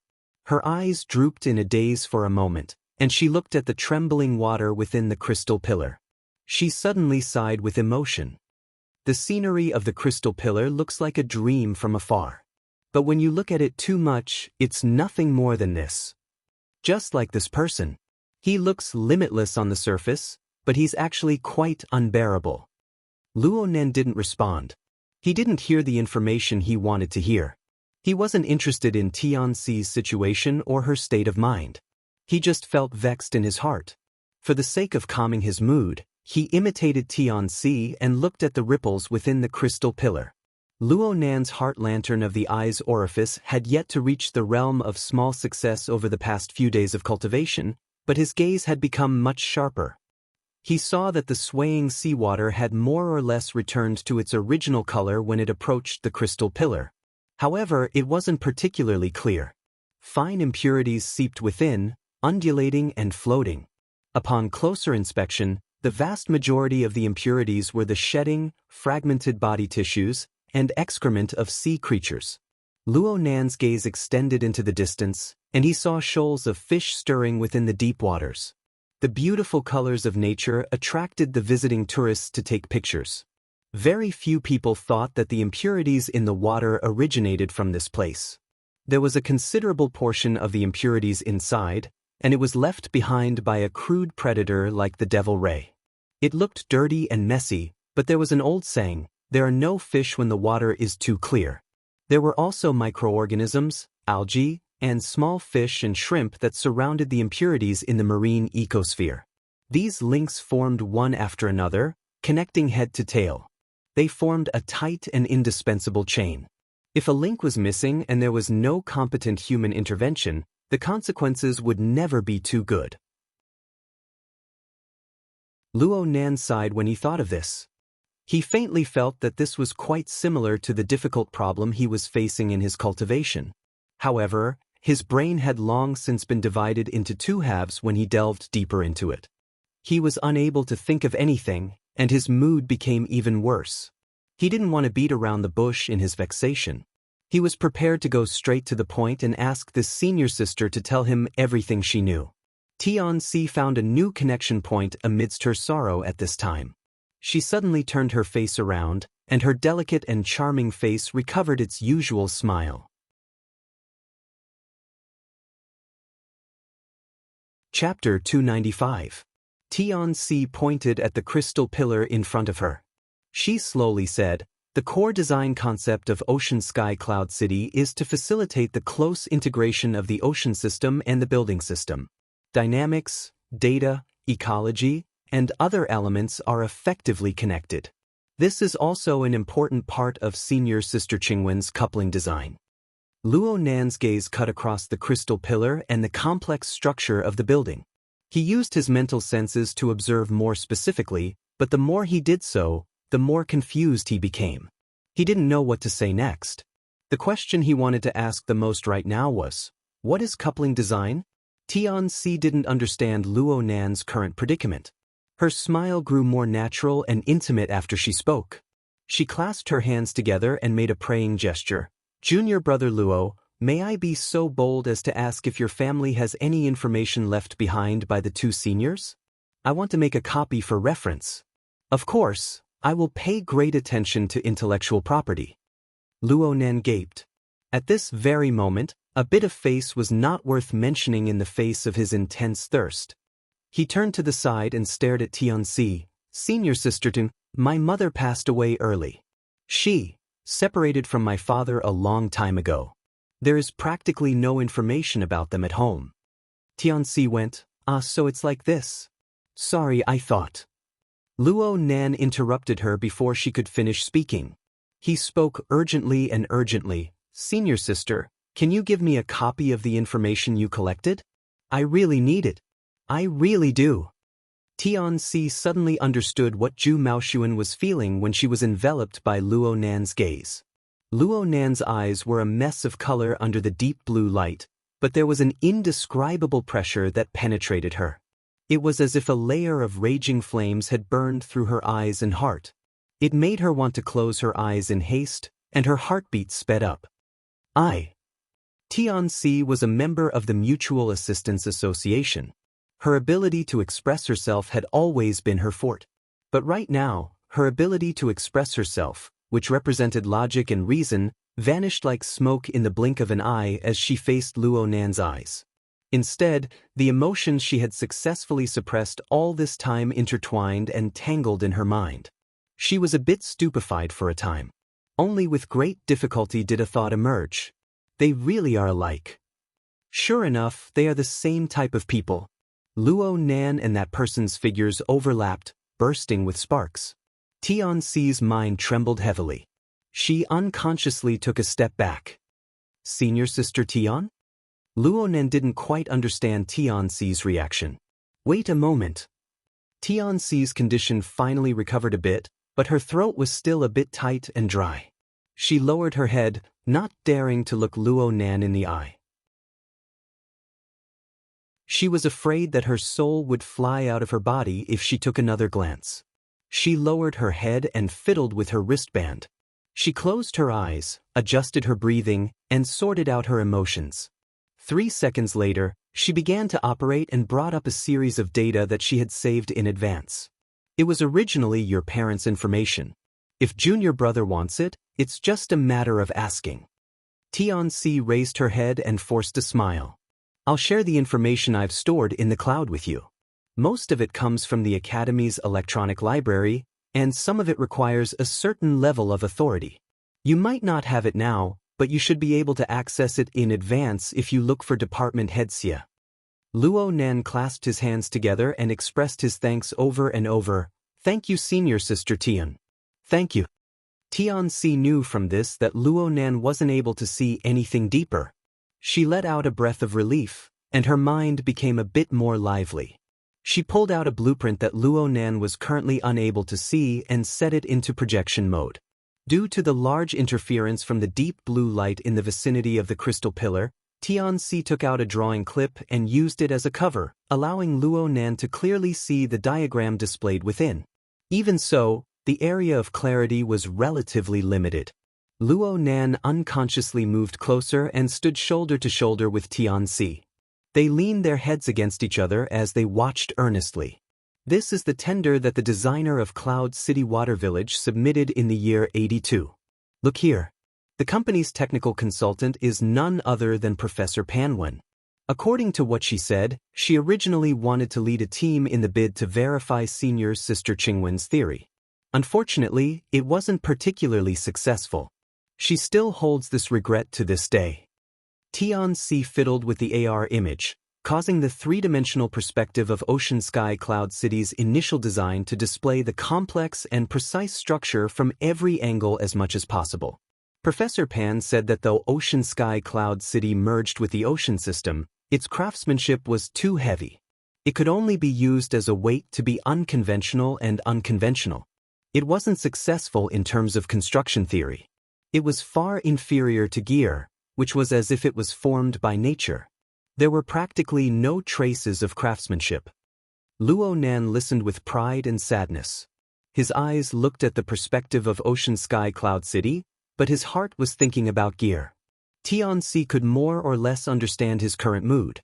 She thought for a bit and added some gossip she had heard through hearsay. I heard that Professor Pan specifically made a design for this.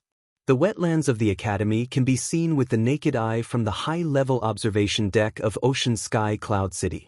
This includes gear on the North Shore. The two buildings, one high and one low, mutually reflect each other. Really?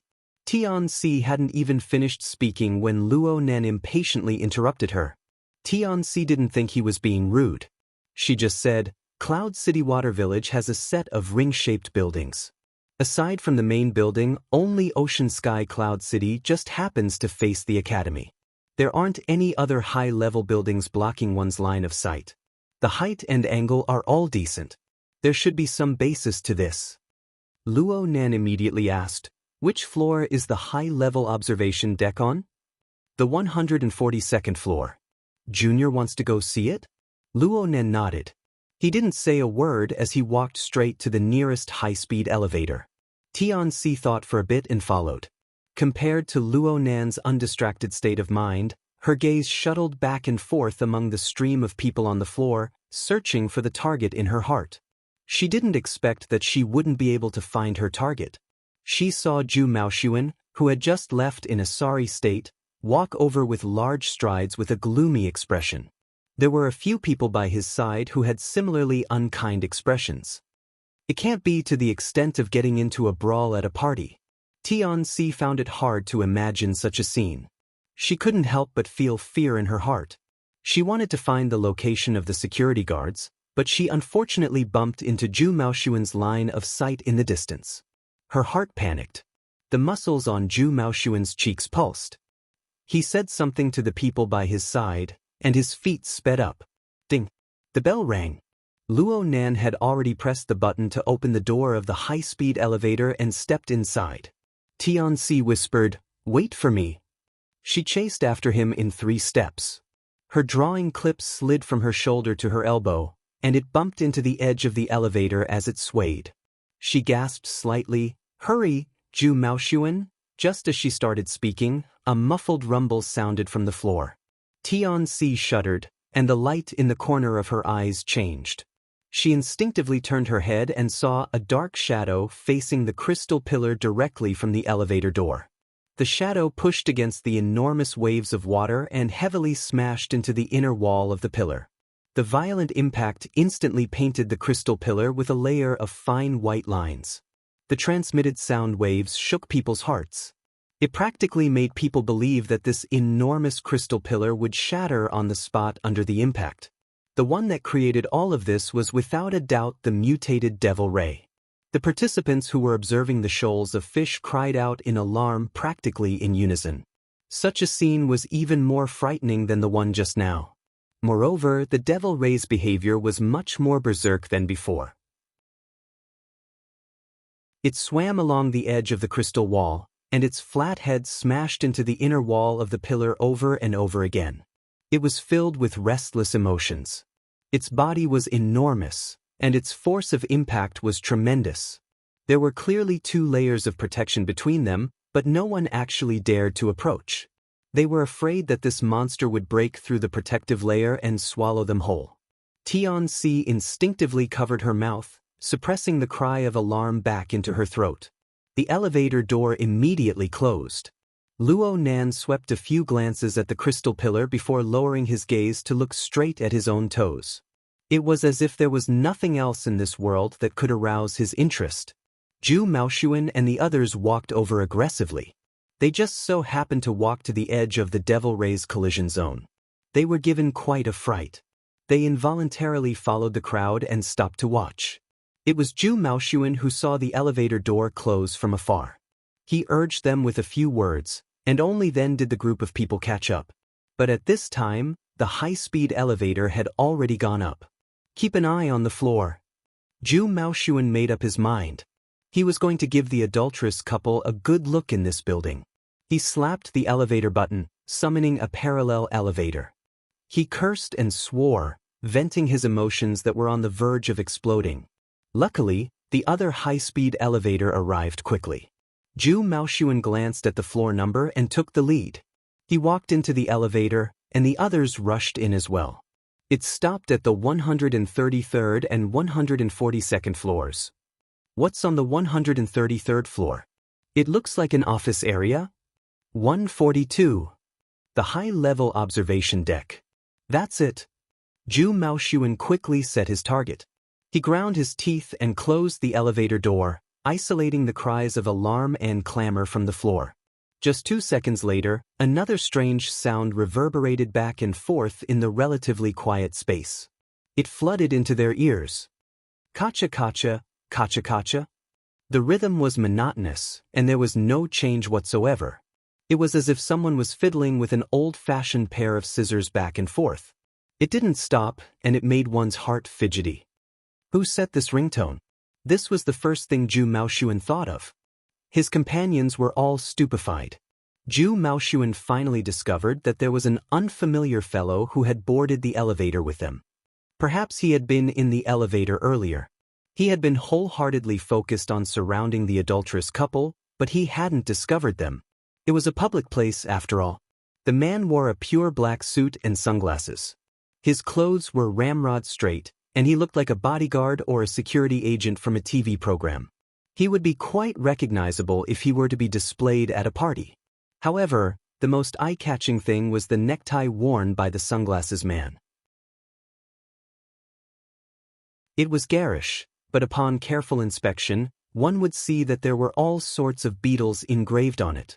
Perhaps it was because the necktie was tinted, but under the illumination of the light, a faint metallic luster seeped through it.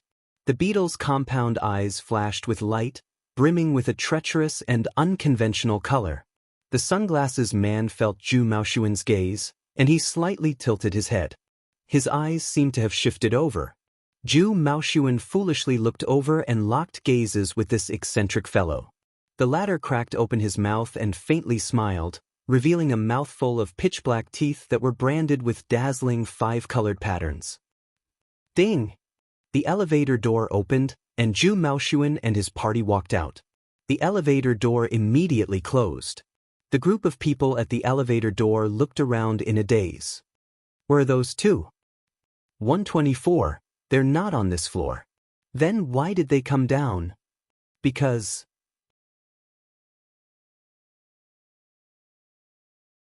Chapter 296. Luo Nan's elevator stopped at the 133rd floor. Everyone else went down, leaving only Luo Nan and Tianxi. The number of floors rapidly jumped up. It looked like the elevator was going to be silent all the way until he suddenly spoke. What kind of person is Professor Pan? Half of Tianxi's mind was still hooked by the berserk devil ray, and some of it was on Zhu Maoxuan's side. She was stupefied for a few seconds upon hearing Luo Nan's words. Only when the elevator stopped and the metal door opened did she wake up from her reverie. She was about to speak, but Luo Nan had already stepped out of the door. She could only hurry to keep up. She was completely brought along by his rhythm, like a secretary accepting an inquiry from her boss. Tianxi suppressed the strange feeling in her heart and responded, "Professor Pan Wen is a first-rate design theorist in the world. At least half of the reputation of our design institute is supported by her." Tianxi knew very well what Luo Nan was truly concerned about. She paused for a moment before continuing. Senior Sister Qingwen was personally taught by Professor Pan when she was at the Design Institute. I asked a few of my senior brothers and sisters who stayed at the school. They all said that Professor Pan loved Senior Sister Qingwen like a daughter back in the day. She's a very amiable old lady, even if she doesn't care about academics. She will certainly be very happy if you pay a visit. Luo Nan said solemnly, "I will certainly pay a visit." "That's fine. I can help you introduce her." Luo Nan didn't care how many thoughts were contained within Tianxi's words. He seriously memorized Professor Pan Wen's contact information. The two passed through the walkway and entered the open-air viewing platform. They were already 700 meters in height. The buildings in the Pingjiang district were generally short. Aside from the main building of Cloud City, there was a vast expanse as far as the eye could see. Tianxi said that they could see the wetlands and jungles of the school from here. Dusk had arrived, and the weather had turned cold. Strong winds howled from high up in the sky, causing the protective glass at the edge of the platform to buzz. There was also the sound of water beneath the sound of the wind. The peak of the central crystal pillar is the 142nd floor. Tianzi pointed at the raised frame structure in the center of the platform. The frame was both a support and a separation. A vast body of water with a diameter of nearly 50 meters was cut out. This body of water rose to a height of approximately 2 meters, and it was surrounded by protective glass. This is the rather famous Heavenly Ocean Lake. It looks like a part of the crystal pillar, but the two are actually separate. The bottom of the lake is separated by reinforced glass. So, it's just a swimming pool. It's just a gimmick that the operator modified. The two needed to pass by the edge of the frame structure of the Heavenly Ocean Lake.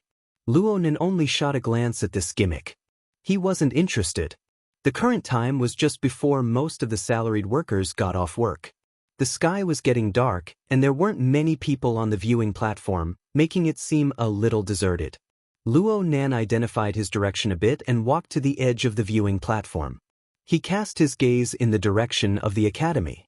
He did see the wetland forest of the academy, and the outline was still clear.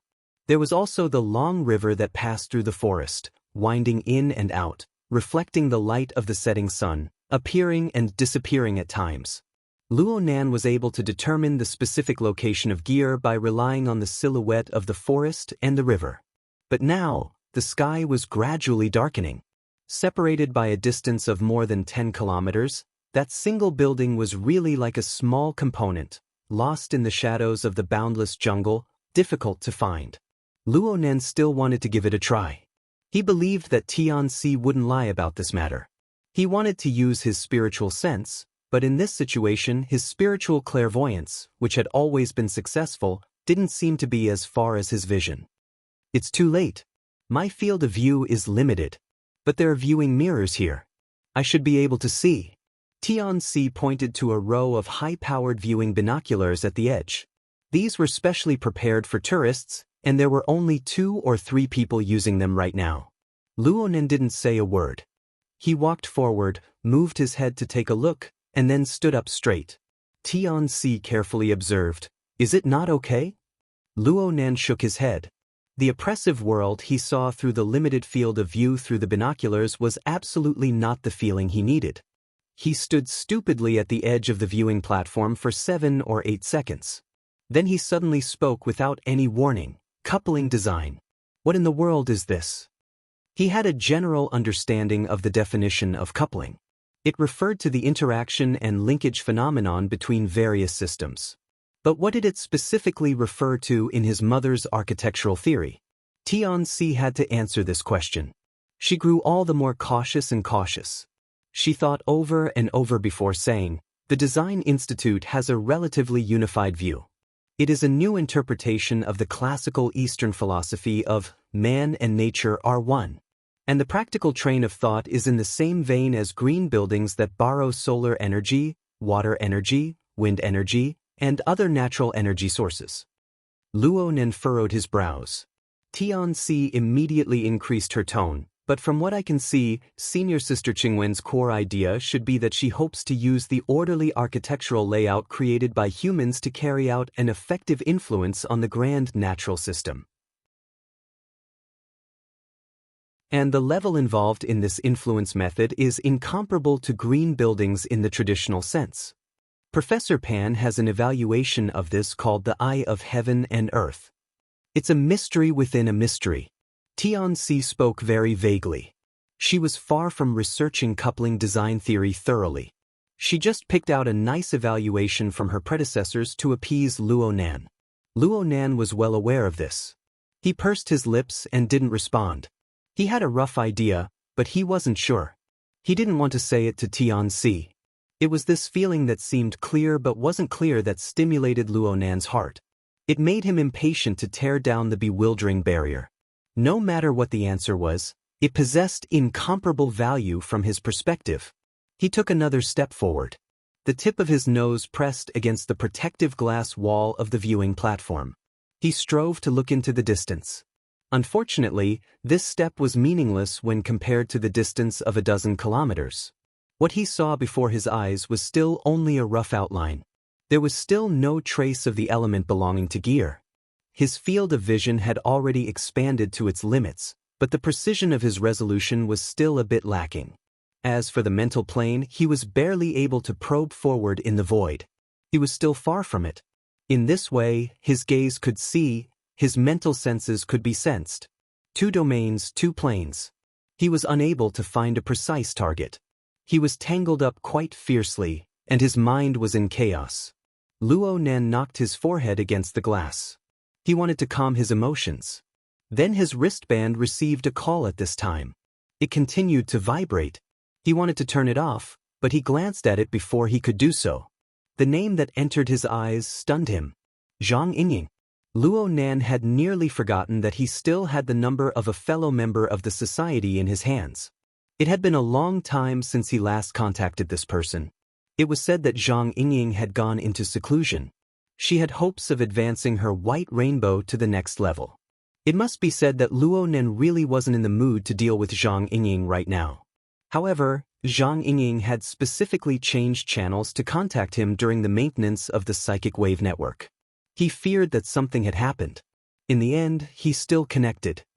He was just about to open his mouth to greet her when the other side gave him a barrage of words. "Where are you? Are you at school?" Luo Nan was stupefied for a moment before he responded. "Something the matter? I'm not at school. I'm at Cloud City Water Village." "You're not there? Excellent. Wait a minute. Cloud City Water Village isn't that far away." Zhang Yingying's voice rose in pitch. She immediately asked, "What about Xue Lei? Is Xue Lei with you?" Though the distance was a bit far, it still counted. Luo Nen gave a vague response.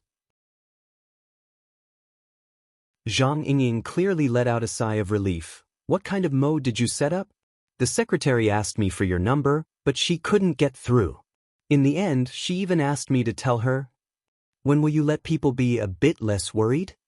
Luo Nen sweated a bit. He had listened to He Yuan's advice to concentrate on cultivation and had modified the settings of the hexaear. He had also conveniently set the wristband's communication to restricted mode. He only allowed contacts who had already been recorded to enter. He never thought that a problem would crop up. Zhang Yingying grumbled a few words, and her tone deliberately turned serious. "Listen carefully. I'm just passing on the secretary's words." "What's wrong?" "Trouble's coming. I don't know what the investigation team from headquarters heard, or maybe someone misled them. Right now, they are completely convinced that you are a key figure in the Frost River reality incident and that you know a few secrets. They want to dig out information from you and summon you for interrogation." "Interrogation? They want to interrogate me?" Luo Nan's mood was originally very anxious. He couldn't help but laugh when he heard this. What kind of play was this? It's the usual style of headquarters bureaucrats. There's nothing strange about it. Zhang Yingying's words were filled with disdain. She immediately snorted and said, "Of course President Ouyang refuted this unreasonable request. But this group of people won't give up. They used the high-level privileges in their hands to create a malfunction, forcing the psychic wave network to disconnect for maintenance. President Ouyang just let them mess around? Shut up and listen to me. Time difference. Do you understand time difference? You're a rookie who hasn't even passed basic training. You probably won't even know what's going on when you encounter those guys who are proficient in torture and interrogation. Then you'll pour out everything in your belly." Luo Nan asked curiously, "Hold on. You're saying that they've already come to find me? At school?" "Nonsense. Otherwise, why would we have called you in such a hurry? Right now headquarters has already sent people out. There might be reinforcements here in Xia City as well. For this group of people, as long as they don't take your little life, then even if their methods are too extreme and produce some minor repercussions, President Ouyang and our boss won't be able to kill them. Naturally, they'll be unscrupulous." Zhang Yingying spoke faster and faster. "On the contrary, as long as you're under the protection of the branch, they won't dare to act forcefully in order to avoid things getting out of hand. Right now the psychic wave network is disconnected, and the branch is in a complete mess. We don't know who can rush over to help you first. Luckily Xue Lei is here. That fellow's abilities are worth trusting. How about this? Find a place with a lot of people and stay with Xue Lei. Don't move. It doesn't matter who is looking for you. As long as the secretary doesn't personally confirm it, you absolutely won't go with them. If they really want to play forcefully, then let Shui Lei deal a killing blow. You'll be fine after holding on for half an hour at most. What about Shui Lei? Let him respond. I'll make some arrangements. He's on the phone over there. Luonan.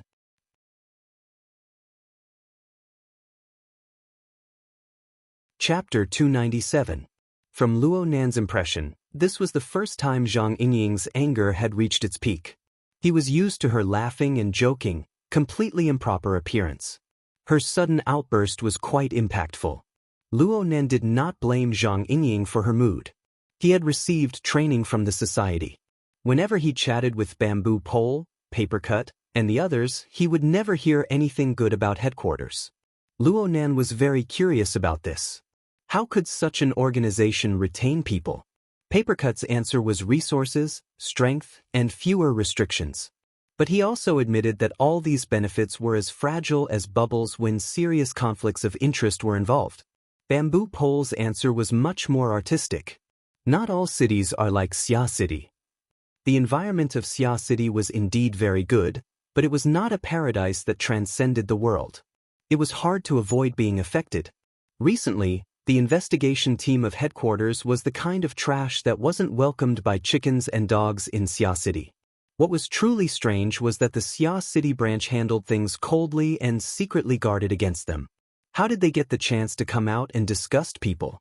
Luo Nan was not prepared to bicker with Zhang Yingying. His thoughts spun as he unleashed his own special response. He did not give Shui Lei another call.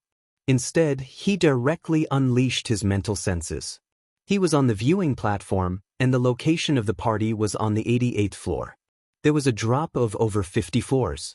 The straight-line distance between the two was no more than 200 or 300 meters. It was all within the range of his mental senses.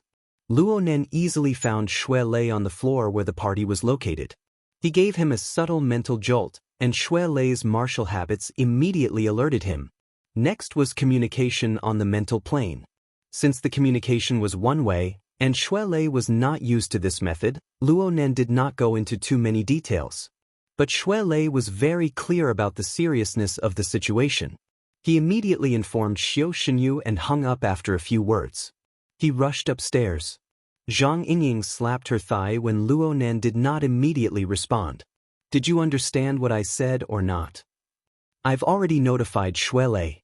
He's coming upstairs right now. You can call him. Zhang Yingying was stupefied. She instantly collected her meaningless emotions and asked, how many floors off? Forget it. I'll ask him. Also, your mental senses have been opened, right? It's 80 meters in diameter. That should be enough. Remember, this is a matter of life and death. No matter what, you have to hold on and keep searching for suspicious targets. Don't hang up the phone. I turned on my communicator. Luo Nan grunted. He listened to the quick conversation between Zhang Yingying and Shui Lei. His mental senses silently covered a wide range of a kilometer. The magnificent scene of the Milky Way unfolded in his mind. Starting from the underground space of Ocean Sky Cloud City, there were nearly 170 floors. The life sketches of tens of thousands of creatures lit up layer by layer.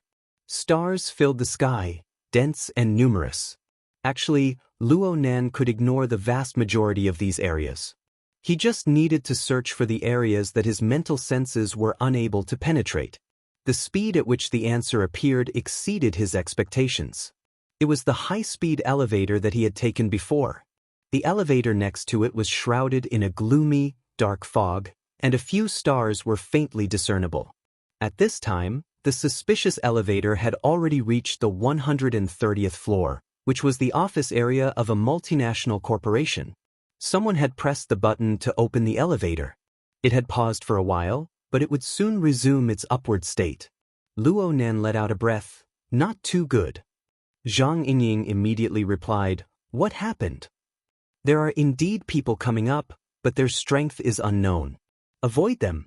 Utilize the advantage of your senses. Don't come face to face with them.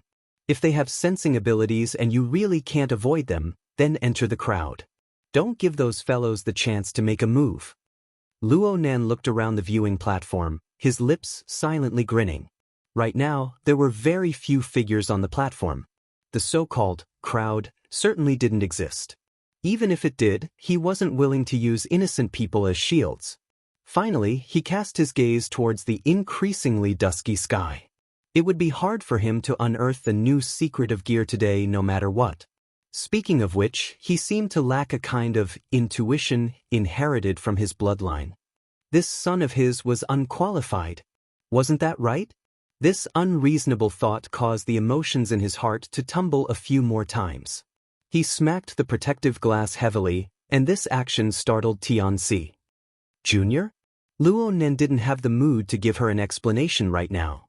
He simply said, "Let's go." Tianxi was stunned. Luo Nan's current behavior and attitude were extremely odd, but she was smart and didn't plan on saying much. She just gave a soft grunt of agreement, taking on a submissive attitude that said, "I'll let you decide." Zhang Yingying was quite baffled as well. "You're still leading someone? Who is it?" Luo Nen didn't respond. He led Tianxi toward the elevator area with large strides.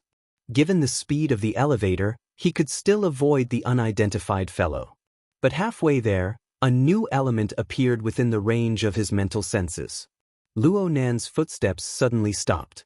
His mental senses were focused on the crystal pillar. This enormous pillar had a diameter of 120 meters. Tens of thousands of marine life were placed within it, but 99% of them were muddle-headed. Their life sketches were also scattered and scattered. He could just ignore them. There was only a single devil ray. Because it was a mutant, it had a powerful aura, and it didn't know how to conceal itself. Most of its life sketches were exposed outside the nebula. It was extremely eye-catching and outshone others. And because of this, Luo Nen suddenly discovered that this big fellow had left the mid-deep water region that it liked to stay in. It went all the way up, its speed much faster than a high-speed elevator. In the beginning, the location of the devil ray was around 30 floors lower than the elevator that hid the suspicious person. But as Luo Nen used his mental clairvoyance, the devil ray's height skyrocketed. It broke through the 130th floor barrier in the blink of an eye, and its speed didn't decrease in the slightest. What made Luo Nen even more vigilant was that there was a much more obscure dark mist next to this big fellow. It was hidden extremely well. If it weren't for the fact that Luo Nan was affected by the bright life sketches of the devil ray on the mental plane, Luo Nan would have overlooked it. This wasn't some marine product. It was a living person. There was nothing to worry about. Luo Nan immediately changed directions and asked urgently, "Are there any elevators that don't go through Heavenly Ocean Lake?" There were 60 high-speed elevators on the upper floors of Ocean Sky Cloud City. The structure was complex, and Luo Nan's nebula image wasn't particularly good at dealing with inanimate objects. He could only treat a dead horse as a living horse and ask, "There are." Tianxi's response was admirable. She had done her homework earlier. She immediately pointed to the west side of the viewing platform. "There's a row over there. Walk faster. We'll split up when we get there." Tianxi was practically jogging under Luo Nan's urging. She was a bit out of breath. "Is Zhu Maoshuan and the others coming up? I'm sorry. It's none of your business." Luo Nan made Tianxi shut her mouth. "You're still acting all high and mighty. If you're in the mood, why don't you take a few more steps?" Zhang Yingying urged Luo Nan from the other side of the communicator. She was mocking Luo Nan, but she was actually stomping her feet in anger. "If you don't have the ability, then don't pretend. Shuelei, hurry up." Shuelei's urgent voice rang out. "I'll go from the outside." Luo Nan corrected his position and updated the information. "Go to the west side of the building. I'll report the floor at any time. One of them is in the Central District elevator. The other one is in the Crystal Pillar." Luo Nan took out a thumb-sized metal bottle from his pocket as he spoke. He unscrewed the cap with one hand, shook it, and then simply tossed it away. The bottle landed on the ground. It sounded like it was empty. Tianxi couldn't understand what Luo Nan was doing, but her entire body was stung with cold sweat from his words, which were filled with the smell of danger. In the end, she was a smart person. She cherished her life. She didn't say anything, but she secretly turned on the communication function of her wristband. She hesitated for half a second between calling the police and notifying that person before choosing the latter. However, there was no response from the communication device. Tianxi's mind went blank for a moment. She didn't look where she was going during this moment of absent-mindedness, and her high heels slipped down the stairs. She immediately stumbled, but Luo Nan supported her. Luo Nan extended a helping hand, but his feet didn't stop at all. He half-dragged Tianxi forward. Under such circumstances, even though he didn't say a word, the pressing sense of crisis was like a thundercloud wrapped in lightning. It pressed down heavily, frightening one's soul. Tianxi's face was pale. She didn't say a word. She walked 7 or 8 steps in a daze before breaking away from Luo Nan's support. Her hand clutched the painting clip tightly, and her knuckles turned pale. The two walked into the elevator area on the west side. Coincidentally, an elevator arrived before Luo Nan even pressed the button. The bell rang and the metal door opened. Tianxi's mind was numb right now. She followed her instincts to move forward, but she was suddenly pulled by Luo Nan. She immediately lost her balance, and her petite figure fell backward. She bumped into Luo Nan's shoulder, and she was pushed back. She let out a low cry, and the painting clip in her hand slid to the ground. The two people retreated at the same time, stepped on it one after the other. Not only was it dirty, it even cracked from being stepped on. But Tianxi couldn't care about these details right now. A figure slowly walked out from behind the opened elevator door. He wore a security uniform, and he held a police baton in his hand. The electric current switch was already turned on, and it sizzled. This new type of police baton had the effect of an electric whip. Sparks could be seen flickering. The leaping arcs of electricity possessed an absolute deterrent force from Tianxi's perspective. Since he was a security personnel, why didn't he call for help? It was because this person's face was a strange appearance that made one's blood run cold. Dilated pupils, stiff flesh, and flowing snot and tears. Everything presented was filled with fear. The corner of his mouth split open, twitching upwards. Just looking at this part of his face made it seem like he was grinning in laughter. His face was forcefully inserted with completely opposite emotions. From Tianxi's perspective, this scene was even more terrifying than the scene of the devil ray charging into the crystal pillar. At the very least, that electric baton was real. "He's crazy," Tianxi moaned. The crazy security guard's throat emitted a strange ho-ho sound just as Tianxi's voice fell. He exerted force with his feet, brandishing the electric baton as he charged over. Tianxi let out a short cry of alarm, and her body shrunk behind Luo Nan. Just as she hid in the shadows behind Luo Nan's back, the muffled sound of a heavy object smashing into something rang out. There was also the sound of something rolling. Luo Nan's figure stood steadily without moving, and he continued to cover the space in front of him. Tianxi breathed in with great effort to restore her calm. She vaguely heard Luo Nan say something in a low voice.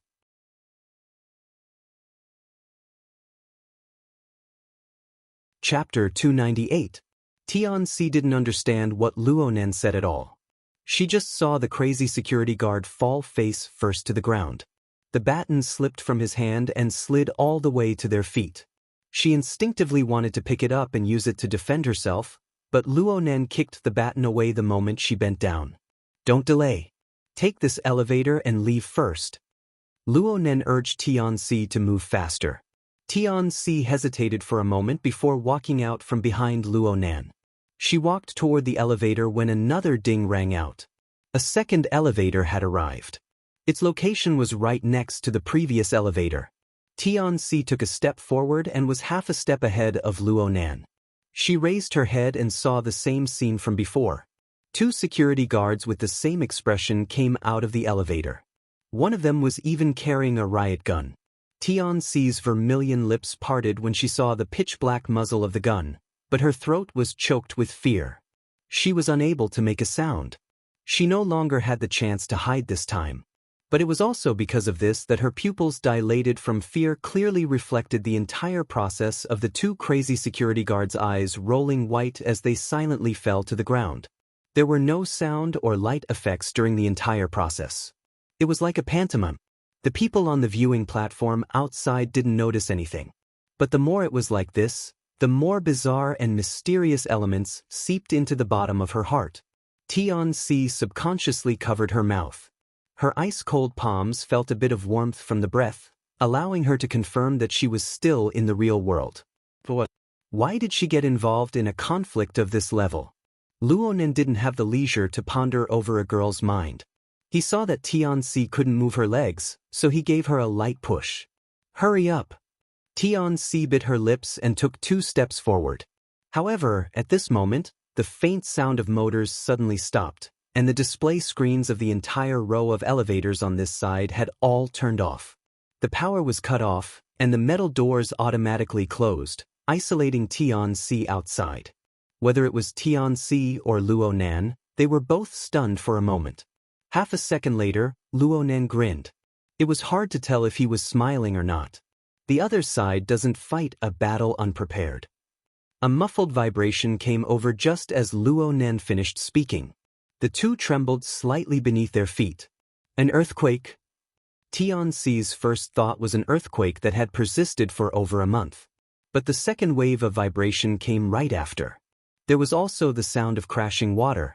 It clearly came from the direction of Heavenly Ocean Lake. The few tourists on the viewing platform were all extremely shocked. Some stuck their heads in the direction of the swimming pool, while others directly walked over. Tian-Si looked over as well, but Luonan pulled her away. Go to the fire escape passageway. Luonan no longer paid attention to the defunct elevator. He quickly confirmed the location and walked a few steps quickly. He rushed ahead of the confused Tian-Si, wanting her to keep up. In a trance, Tian-Si took a few steps forward and stepped over the body of the crazy security guard. This time, she didn't trip. Instead, she was more stimulated. When things reach an extreme, they move in the opposite direction. Her mind became much clearer. Remembering something, she stopped and bent down to pick up the anti-riot gun on the ground. Tian said. A foot swept over and brushed past Tian-Si's fingertips, sending the anti-riot gun flying several meters away. Tian-Si's heart instantly spasmed. All her complex and chaotic emotions were squeezed to the point of exploding in this moment. She suddenly stood up straight, and she did not know where the courage came from. She rushed at Luonan and shouted. She unconsciously lowered her voice. You have to use a weapon to defend yourself. Guard down, said Tian. Nan. Tian, for what reason? I just took a course. Non-combatants can't possess weapons of mass destruction in similar situations. Otherwise, I might be the first to suffer. Tian-Si knew that she couldn't get angry, but she couldn't stand having her dignity trampled on. She raised her voice.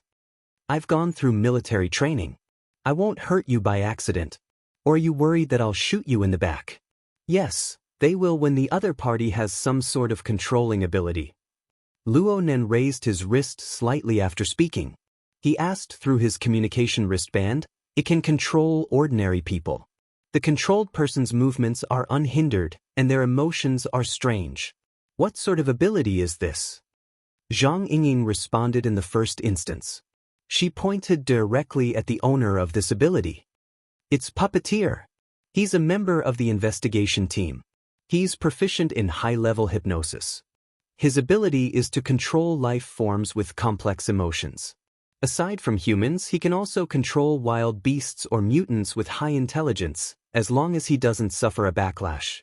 We can now determine who's in the crystal pillar. Zhang Yingying snorted coldly. Stay away from that stupid woman if you want to live. You should have parted ways from the beginning.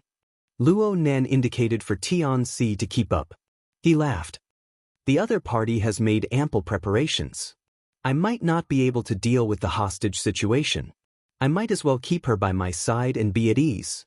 You're going to ignore her? Who knows? Why take the risk and try? Zhang Yingying choked. She said resentfully, I'm just afraid that you won't be able to protect her. You'll be threatened all the same. Then it's a matter of ability. Luo Nen used his mental senses to lock onto the two threatening targets while he cautiously observed the situation all around him. At the same time, he spoke with Zhang Yingying and split some of his energy to keep an eye on Tianxi. Multiple operations and multiple people taking care of each other. This was a bitter task for anyone. However, Luo Nen dealt with it in an orderly and logical manner. He wasn't messed up at all. In fact, Luo Nan's mind had become much clearer after these 10 days of training. Yueyin, bamboo pole, paper cut, and the others had imperceptibly clarified many common-sense standards for him. When he encountered a situation and needed to make a judgment, he already had a set of rules about what elements he needed to consider and what he could overlook. Also, the cultivation of the heart lantern of the eye's orifice had allowed his reaction and coordination abilities to advance by leaps and bounds, even though he had yet to reach in-progress results. No matter what situation he faced, he would always be much calmer than before. He even split some of his mental energy. Leister, be a bit steady. Don't charge too fiercely. No problem. I'm around the 110th floor. I'll be there soon. Xue Lei's breathing was steady, but his mood was clearly a bit tense. Luo Nan comforted him, it's okay. I've already taken down 3 of them. Puppeteer's move is useless against me. He arrived in front of the fire escape passageway as he spoke. He was just about to push the door open when he suddenly felt that something was wrong. The heart lantern of the eye's orifice flickered, and he immediately retracted his arm. He was just a hair away from stabbing his finger with the dark green beetle's pincers on the door handle. The sharp edge of the pincers was serrated, and there was a layer of green and lustrous light. The result of stabbing him would probably not be good. The attack missed, and the beetle, which was the size of a fist, buzzed. It spread its wings and flew into the air, smashing down to cover Luo Nan's face. Tianxi cried out in alarm. Luo Nan's other hand grabbed the loose-leaf notebook, and he swung it like a fly swatter. The dark green beetle leaped up to avoid Luo Nan's attack, and then it pounced down. It displayed inconceivable agility. Luo Nan saw that the force of his attack was exhausted, and he was no longer able to block it.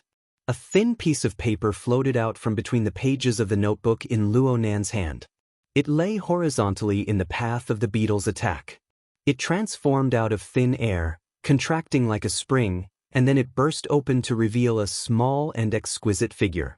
It flew high into the air and kicked the beetle far away. The small and exquisite figure landed on Luo Nan's shoulder. It was actually a small paper man the size of a palm. It had all 4 limbs and its face was muddle-headed. Its body was only a thin layer, but it just so happened to adopt a fist stance. It was extremely intelligent amidst its strangeness. The chain of changes could be said to be like a falcon descending from a hare. Tianxi's cry of alarm had only just begun. Things were far from over. Not only did the beetle that was sent flying waver a few times, but it pounced over again. 7 or 8 beetles flew out from the crack in the door of the fire escape passageway. It was as if they were carved from the same mold. They buzzed with the sound of flapping wings, and they pounced over in unison. They were a dense mass of darkness, and it made one's scalp go numb. Luo Nan's figure hastily retreated, and he even pulled Tianxi along with him. The small paper man on his shoulder soared into the air even earlier. It was like a valiant boxing master. It faced the enemy head-on without the slightest fear. It punched and kicked, and each strike was heavy. It sent 3 flying in a row, stopping the momentum of the beetle's attack. But no matter how valiant and tenacious the small paper man was, it was still outnumbered when faced with the beetle swarm. Its figure was not inferior to the beetle swarm, and it didn't possess the ability to fly. It had no choice but to borrow strength from the beetles. It was greatly restricted, and soon it was in dire straits. One of its arms was torn off, and it floated to the ground. Fortunately, the beetle's reactions were not sharp or astute. They were confused by the small paper man's aura, and they all fell to the ground. They gathered in a circle, and because they were small targets, they hindered each other, giving the small paper man time to struggle. Luo Nen retreated all the way, but his gaze never left the small battlefield. He asked, "Is controlling beetles a skill of puppeteer?" Zhang Yingying didn't answer immediately. A sharp beep rang out. It was Zhang Yingying smacking down with her palm. The car horn blared. She was rushing over, but Luo Nan's words woke her up. She couldn't control herself and said angrily, "It's Black Beetle. That idiot. His heart is even smaller than a beetle's." Black Beetle? Luo Nan remembered this fellow. It seemed that Black Beetle was one of Zhang Yingying, Bamboo Pole, and the others who played the game together. During the operation to encircle the human-faced arachnid at the Limestone Water Village pub, Black Beetle had swung his hands and left because he was dissatisfied with Yuan's blunt and outspoken style. Later, Black Beetle vented his anger on Luo Nan because of the matter of the operation score. He directly made a phone call to threaten Luo Nan. Luo Nan really didn't know how Zhang Yingying and the others were able to play with such a character. Right now, Black Beetle had already made his move, and he was going against Luo Nan. His position was very clear. Zhang Yingying went silent for a few seconds after she spoke. Her voice was a bit low. She didn't mention personal matters. She just said, "Don't treat him as a wizard. Pay attention to his close-range attacks. His speed definitely isn't fast, but his transformations are strange. His explosive power is strong, and many of his techniques are dipped in poison." Luo Nan's gaze cut across the mass of beetles. "That's really bad. Alright. Is he an activation class?" "What?" Zhang Yingying didn't react for a time. "Soul strength activation. It's the type that Papercut excels at. Aren't they divided into the control style and the activation style? I think this move of his is quite similar." Zhang Yingying didn't understand what he meant. She could only say, "It's the activation class. But I'm telling you to be careful of his close-range attacks. That's what counters you the most." "I know."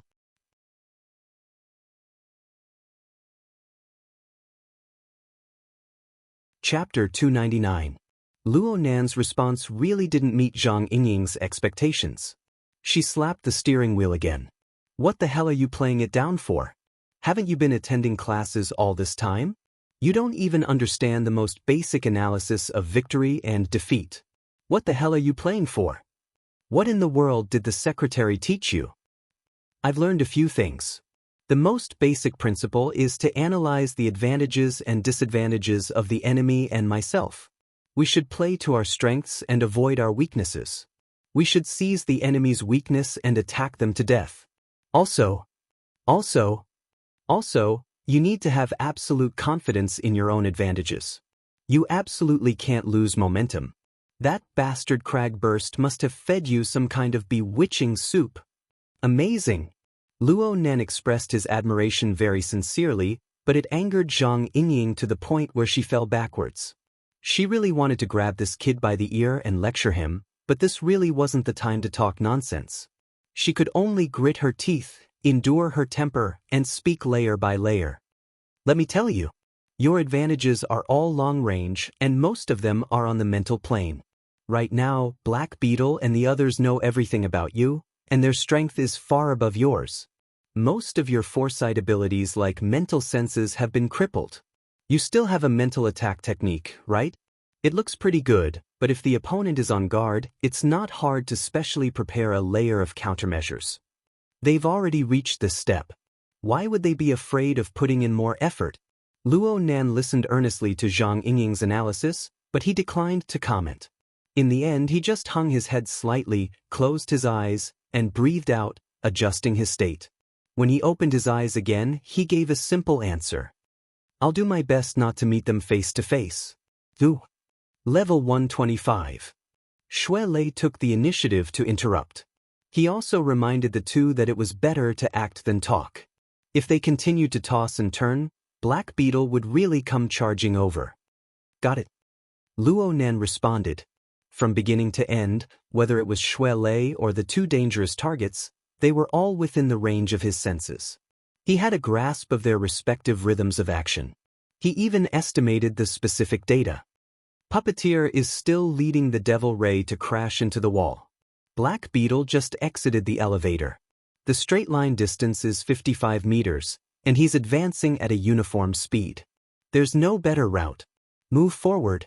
The first part was an instruction to Zhang Yingying, and the last 3 words were an order to Tianxi, indicating that this senior sister should rush into the fire escape, and he even gave her a push.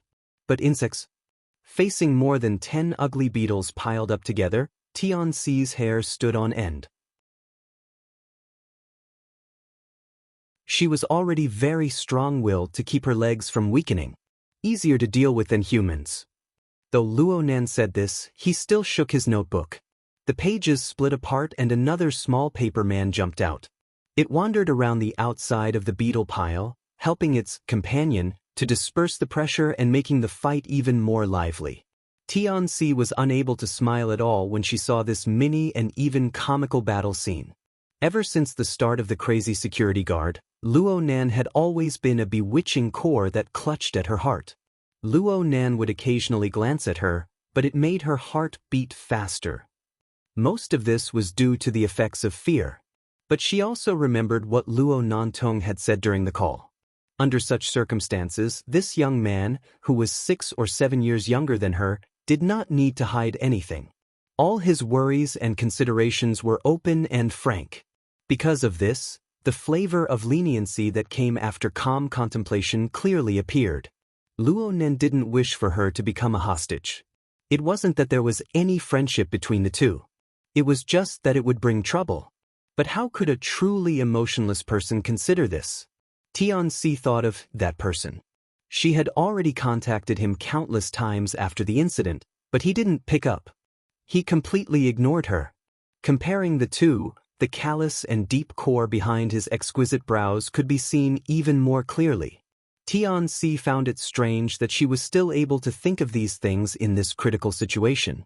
Perhaps this was the nature of women?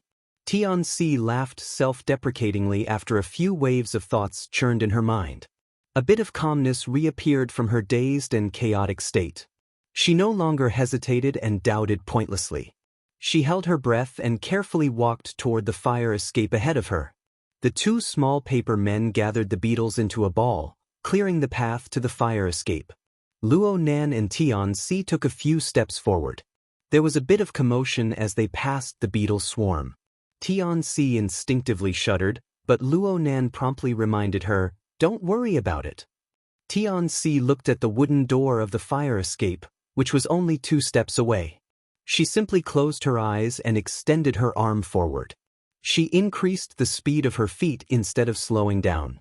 Her palm made contact with the door in the span of a breath. The beetles she had been worried about did not turn around to chase after her.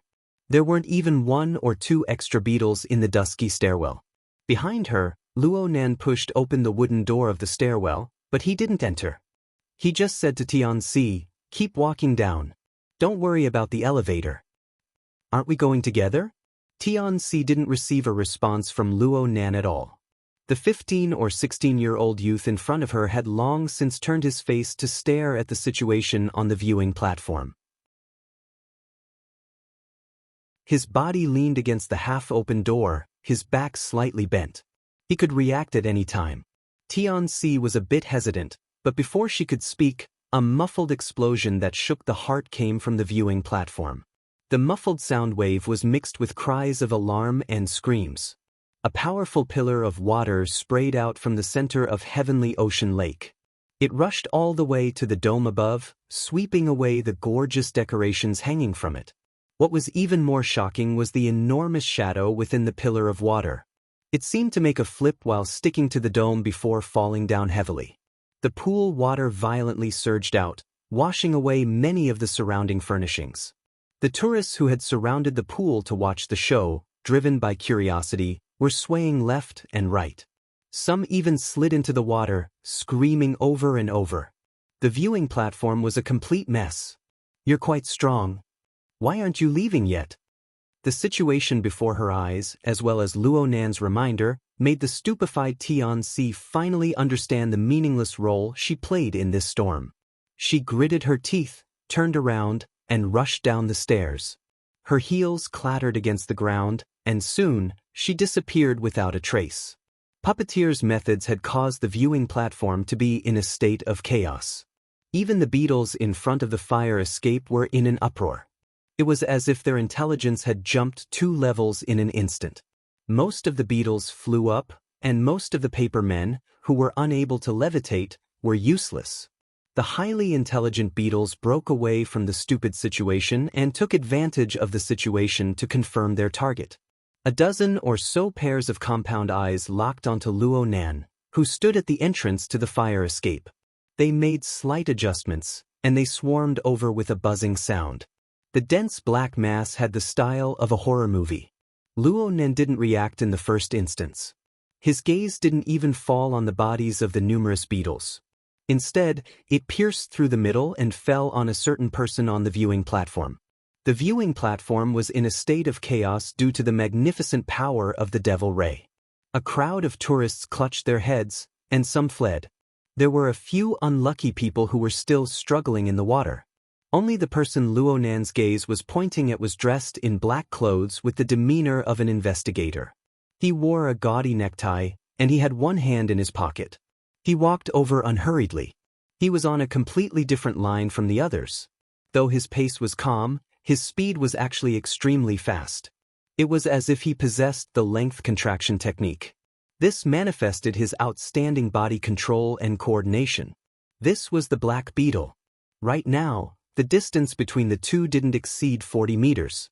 A well-trained ability user could easily discern the target at this distance. Black Beetle rushed at Luo Nan and laughed. 5 colored stripes were engraved on his black teeth, sending a treacherous and sinister power through the air. The speed of the pouncing beetle swarm actually increased by several times. Luo Nan's eyes were half closed. The impending dangerous situation seemed to be covered by a layer of mist. It was not all that clear, but the heart lantern flickered within his brain, reflecting the flying and crawling trajectories of every beetle, and it made predictions. The trajectories crisscrossed and extended, and a layer of incorporeal spider web was laid out. Luo Nan resided in the center of the spider web. The movements of any beetle would be reflected in his mind, and the beetle would crawl on the spider web. The beetle would slow down when it collided with the spider web. It wasn't that the speed of the beetle itself was reduced. Instead, Luo Nan's judgment and consciousness, which was brimming with foresight, caused the level of movement of the beetle to drop by a level. This was a newly learned skill. It was an application of the heart lantern of the eye's orifice. At the same time, the mental senses that had fused with his instincts displayed their effects. It was just as Luo Nan had deduced. These fluttering beetles were no different from the small paper men on the ground in a practical sense. They were just mediums for the activation of soul strength. They were carriers of the operational structure of core energy and information. Luo Nan's mental senses illuminated the special configurations of the bodies of each beetle, and they were all reflected one by one. Even though there was a certain difference from the prismatic structure that he had come into contact with the most, Papercut's course had touched upon several basic transformation modes. Therefore, the changes in the core structure of the beetles, including their corresponding rhythms, entered the scope of Luo Nan's clairvoyance. Not a single strand of it was reflected into his mind. Just like that, his mental senses and the illumination of the heart lantern fused together. The spider web, which originally only involved the movement of objects, suddenly merged with many more layers. It was densely packed, layer upon layer of obstacles. The flying and pouncing beetles immediately slowed down by a level. In the domain of reaction, a beat slower was the difference of an entire world. All sorts of changes were synchronized with the control center of Luo Nan's body. Luo Nan responded according to the level of danger. What Luo Nan did was to step sideways to make way for the entrance to the fire escape passageway. He added more force to the automatic rebounding wooden door. This was a simple set of actions, but the most rare thing about them was that they were clearly layered. They weren't messed up at all, and they gave off a feeling of calm and unruffled. This was the full embodiment of body coordination. Half of the effects of cultivating the heart lantern of the eye's orifice over the past 10 days came from this. The door closed heavily. Through the glass of the door, Luo Nan could see the beetles unable to dodge in time. They collided headfirst into the door, and the crackling sounds of impact were quite crisp. Of course, this wasn't enough. These beetles weren't made of steel, so a normal impact wouldn't be able to injure them. Luo Nan didn't hope that this attack would succeed. He just used the door to block, and then he ran down the stairs. His eyes remained half-closed as he ran, and an incorporeal spider web revolved around him in the void. Above his head, on the familiar mental plane, a vicious and ugly shadow responded to his summons. It appeared by his side, occupying the center of the spider web. Its 6 eyes circulated with brilliance as it absorbed information from all directions. It was none other than the executor who had gotten rid of the 3 crazy security guards. The human-faced arachnid.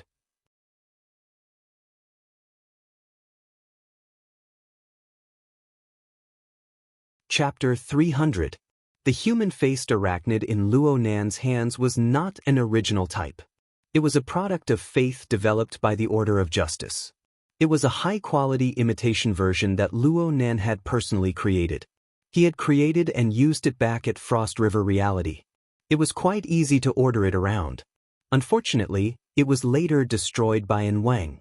Luo Nan had already forgotten about this matter with the passage of time. He never expected that Fairchild would send someone to deliver a small bottle of raw materials for some unknown reason before he went back to report. It was the metal bottle that Luo Nan had just thrown on the ground. Of course, the actual application of the human-faced arachnid still needed to mix in some negative emotions as a catalyst. This was not difficult for Luo Nan. The Wraith sign remained within the Blood Flame order, making it difficult to summon. This imitation human-faced arachnid could more or less serve as a substitute. The human-faced arachnid had locked onto all the threatening targets with Luo Nan's mental senses. The reason why it did not make a move was because Luo Nan had an unreliable feeling through his observations of the life sketches. He was like an experienced sniper who had a premonition of hitting or not hitting the target before pulling the trigger. No matter how bad the premonition was, it was impossible for Luo Nan to hesitate any longer. With a thought, the human-faced arachnid spat out an incorporeal shockwave. The shockwave passed through the insects that lacked the light of intelligence. It penetrated through all the barriers of the human body and bombarded the soul body of Black Beetle, who was closing in endlessly. A visible tremor appeared on Black Beetle's body as soon as the attack hit. His advancing figure turned slightly sluggish, but that was all. He was just stunned for a moment. His head tilted slightly, and his gaze behind his sunglasses seemed to be able to penetrate the structure of the building to land on Luo Nan. All right, Zhang Yingying's jinx had come true. His long-range attack really did not have any effect. Speaking of which, this was not a rare thing. Luo Nan had seen many problems with the siege hammer being ineffective. The human-faced arachnid had wreaked havoc in Xia City for nearly a month. Everyone gradually became aware of the methods it specialized in. Every power revolved around its existence, and the Order of Justice was able to create a faith product. How could they not allow others to create similar mental defenses? Luo Nan was just stunned. He did not feel depressed or flustered. He had already reached the 141st floor. He hesitated for a moment in the stairwell before walking out of the fire escape passageway. There was no one else on this floor.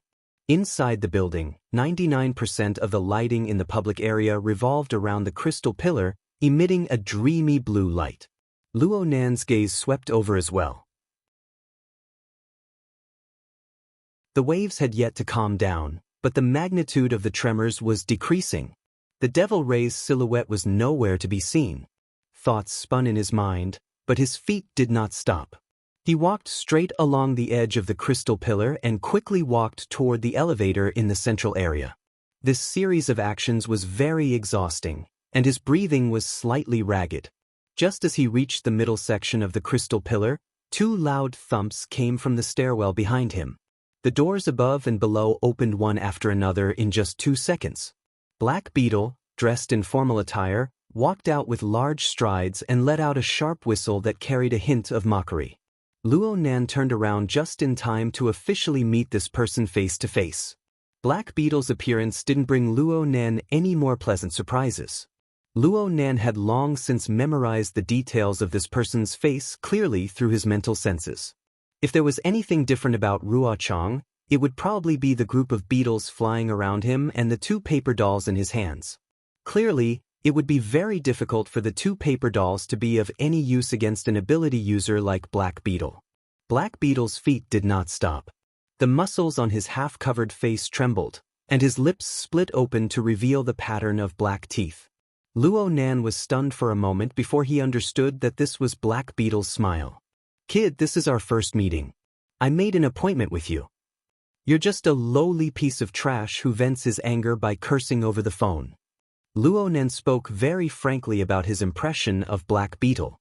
Black Beetle's face instantly emitted a layer of green energy when his self-introduction was stuck.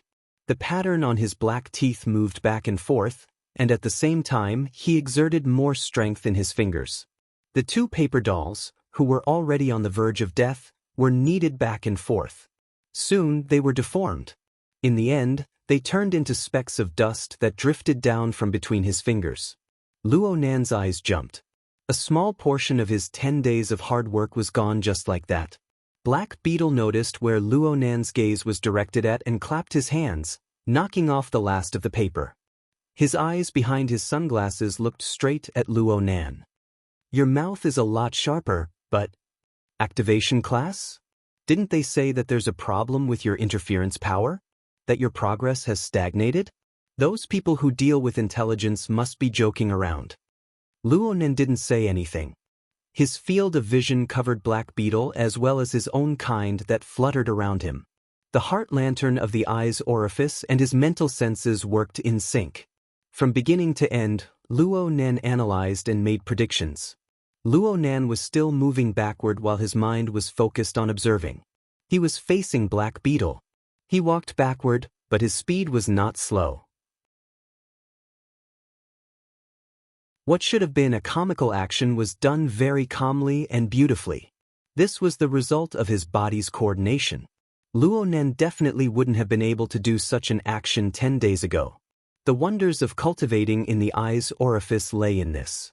It wasn't simply training the eyes. It was a kind of cultivation that encompassed the entire body. According to Gym Master Xiao, this was the beginning of a lifetime of cultivation. It played the role of summarizing the essentials. Luo Nan's strength, speed, and other hard indicators might not have made much progress over the past 10 days through targeted practice, but all of his abilities related to integration, coordination, and control had clearly increased. Even Black Beetle raised an eyebrow when he saw this scene. "You've spent quite a bit of effort in training that robotic woman. Is it because you've licked her to your heart's content?" Black Beetle's words were far from the main topic, and they were even more unbearable to the ears. Luo Nan's eyelids twitched, but his rhythm of observation and retreat was not disrupted. There was only a distance of 10 meters left between him and the edge of the central crystal pillar. He just needed to make a turn there, and he would reach the elevator area. Black Beetle twisted his neck. His footsteps seemed slow, but they were actually fast. He strode in close pursuit. "What are you running for? Do you still remember what I said? We're going to play slowly. My words must be true. My actions must be resolute. This has always been my motto." No matter how Black Beetle provoked, probed, and mocked him, Luo Nan made up his mind not to say a word. He knew that the real show had yet to begin. He was happy to see this situation. Shui Lei had already broken through the threshold of the 130th floor. There was only a straight line distance of 40 to 50 meters left. However, the difficulty of climbing a building and running were different in the end. Plus, the difference in speed between Luo Nan and Black Beetle was very clear. Black Beetle took a few steps, and the distance between the two closed to around 30 meters. Luo Nan blinked, and his eyelids drooped down. The scene before his eyes turned a bit fuzzy. Black Beetle's method of advancing looked ordinary, but it was actually full of tricks and changes. Any tiny movement of his shoulders, hips, waist, and spine could be seen as a prelude to some change. Plus, his exuberant aura of life and his self-formed self-logic obscured the details of the life sketches from beginning to end. This brought great trouble to Luo Nan's analysis and judgment. Luo Nan's spiderweb became even more complex because of Black Beetle's existence. The consumption of energy increased endlessly.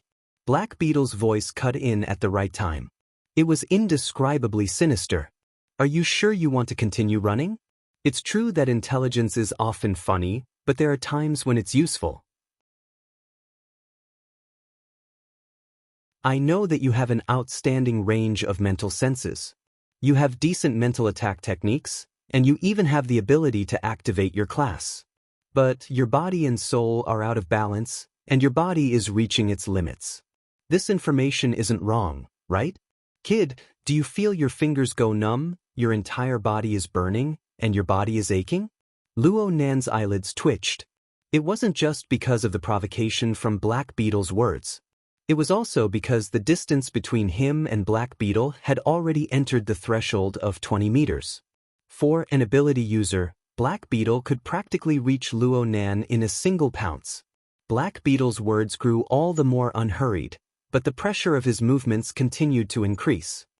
Your 3 axes are right there. Everyone can see it. Have you ever learned the analysis of the factors that determine victory and defeat? How to calculate the factors that determine victory and defeat, advantages and disadvantages. Actually, you don't need to lick that robotic woman. Uncle Bug, can teach you step by step right now. Oh, your eyes. It's your eyes, right? Your blood vessels are about to burst. At this very moment, Luo Nan's half-squinted eyes were already glistening with a bright red color. It was just as Black Beetle had said. The blood vessels around his eyes were about to burst. The heart lantern of the eye's orifice was used with mental senses. The results were excellent. The trajectory of activity on the material plane. The source of control on the mental plane. The structure of energy and information that interfered with each other. The elements of different planes corresponded and appeared. They affected and interfered with each other. Only by using a united method could everything be displayed in the most comprehensive manner. It was quite helpful in increasing the progress of cultivating in the eye's orifice. This point had already been displayed when he was watching the fish at the party. But Luo Nan's current cultivation situation could tell that there were hidden dangers in this close relationship. He had felt a sense of crisis for many days, but who would care about these things at this critical juncture? Now, after a round of cultivation, the hidden dangers began to reveal themselves. The most direct and fatal point was the limits of what his body could bear. Black Beetle believed that the time was right. He let out a strange chuckle from his throat. We can keep playing, or we can be honest with each other. Why don't you tell me what you saw in the logic world? The question that came out of nowhere made Luo Nan, who was suffering from the limits of his eyes, feel his heart thump heavily. How many people knew about such a secretive matter? How did the news leak out? Black Beetle grasped an opportunity during Luo Nan's moment of distraction. How could he expect Luo Nan to spit it out? Black Beetle had used a series of oppressive words and actions for the sake of obtaining this opportunity to strike. Black Beetle's figure suddenly blurred, and he flashed out from the swarm of beetles surrounding his body. Even Zhang Yingying would praise him for his explosive power. He instantly crossed a distance of nearly 20 meters and clawed at Luo Nan's face. Black Beetle saw that Luo Nan was only an arm's length away, but an attack assaulted him on the mental plane. He's exhausted his limited abilities. Black Beetle had long since anticipated Luo Nan's response. There were only a few methods this kid could use at his current stage, no matter how one looked at it. Black Beetle had long since made his preparations to take on Luo Nan. He had specially cast a protective spell before taking action. It could withstand at least 5 similar waves of attacks. Black Beetle deliberately stared at Luo Nan's eyes. He hoped that the fear and despair in this kid's heart would spurt out along with the high-pressure burst of blood. Black Beetle would use the Hexa-ear to capture this marvelous scene. He would give it to the robotic woman, to all the old friends who flattered and coaxed this kid, but had forgotten about him. In the next moment, the attack on the mental plane touched the protective net formed by Luo Nan's incantation. Black Beetle saw his wish come true. Blood seeped out from the corner of Luo Nan's eyes. Black Beetle's lips parted, and he welcomed all of this with a smile. Oh, wait a moment. His thoroughly tempered psychic senses sensed something strange. The mental attack came over, but there were no intertwining changes between the attack and the buffer as he had expected. It was empty, but there was a strand of gentle wind. There was even an even more formless beam of light that was cast inside. The wind passed through the gap, illuminating the earth.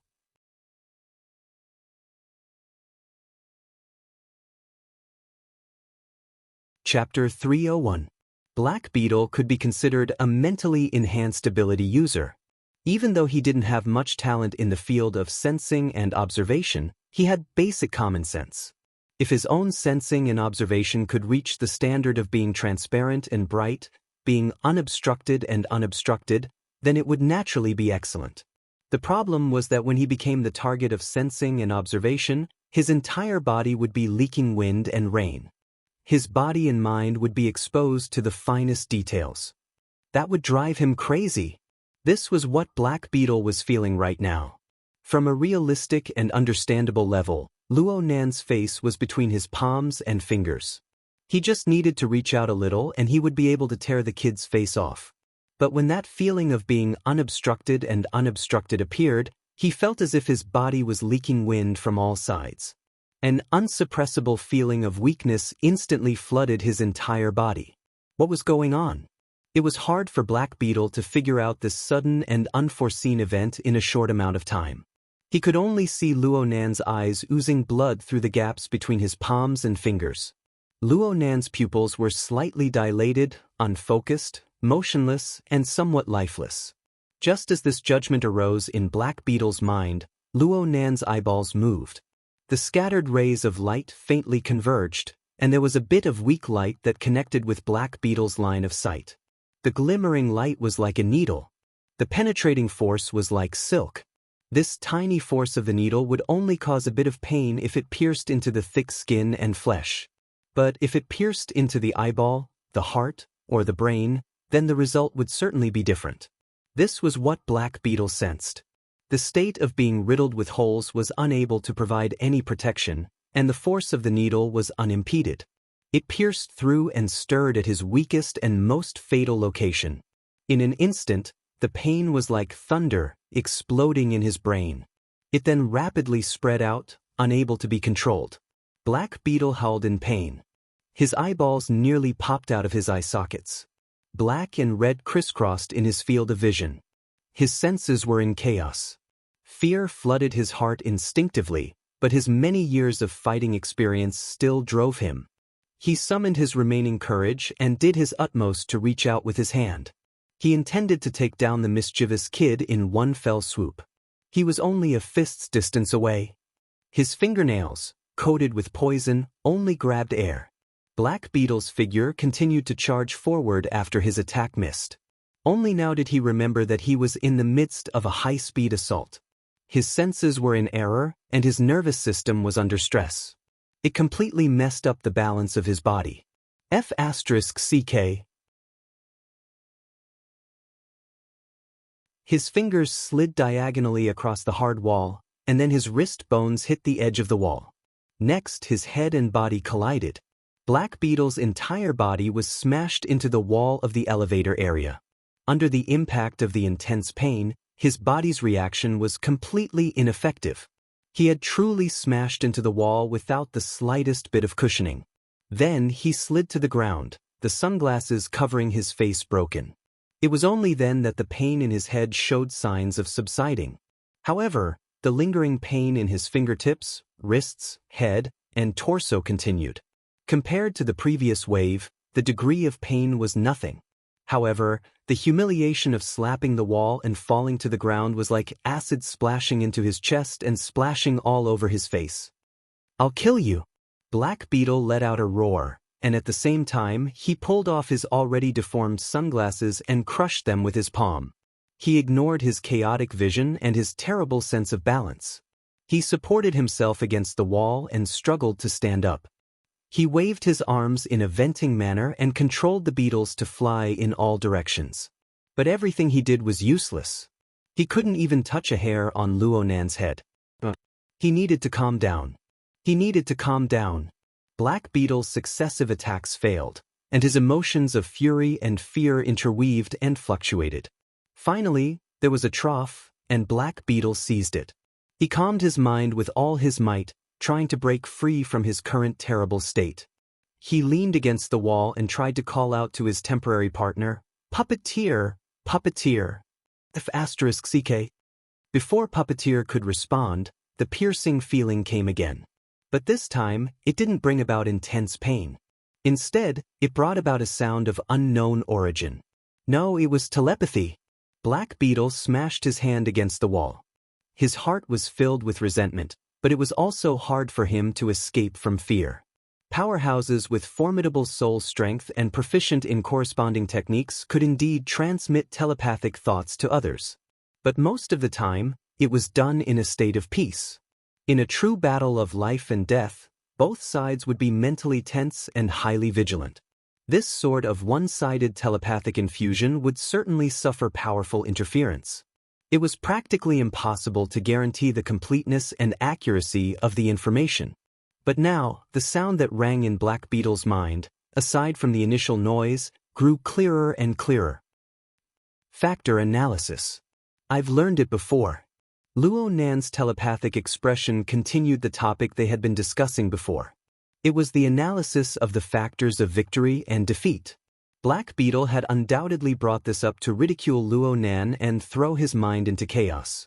And now, Luo Nan had reversed the topic and stuffed it into Black Beetle's mind bit by bit.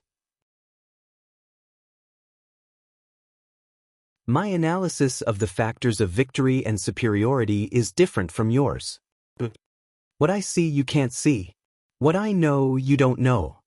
What I control, you can't compare. What I am at you can't reach. In the end, I came to a conclusion. My advantage lies outside of your poor imagination.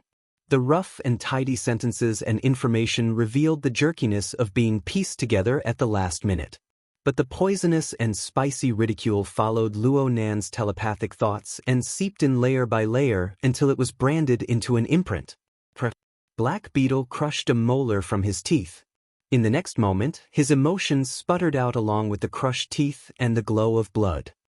F***ck your ancestors. Black Beetle cursed crudely.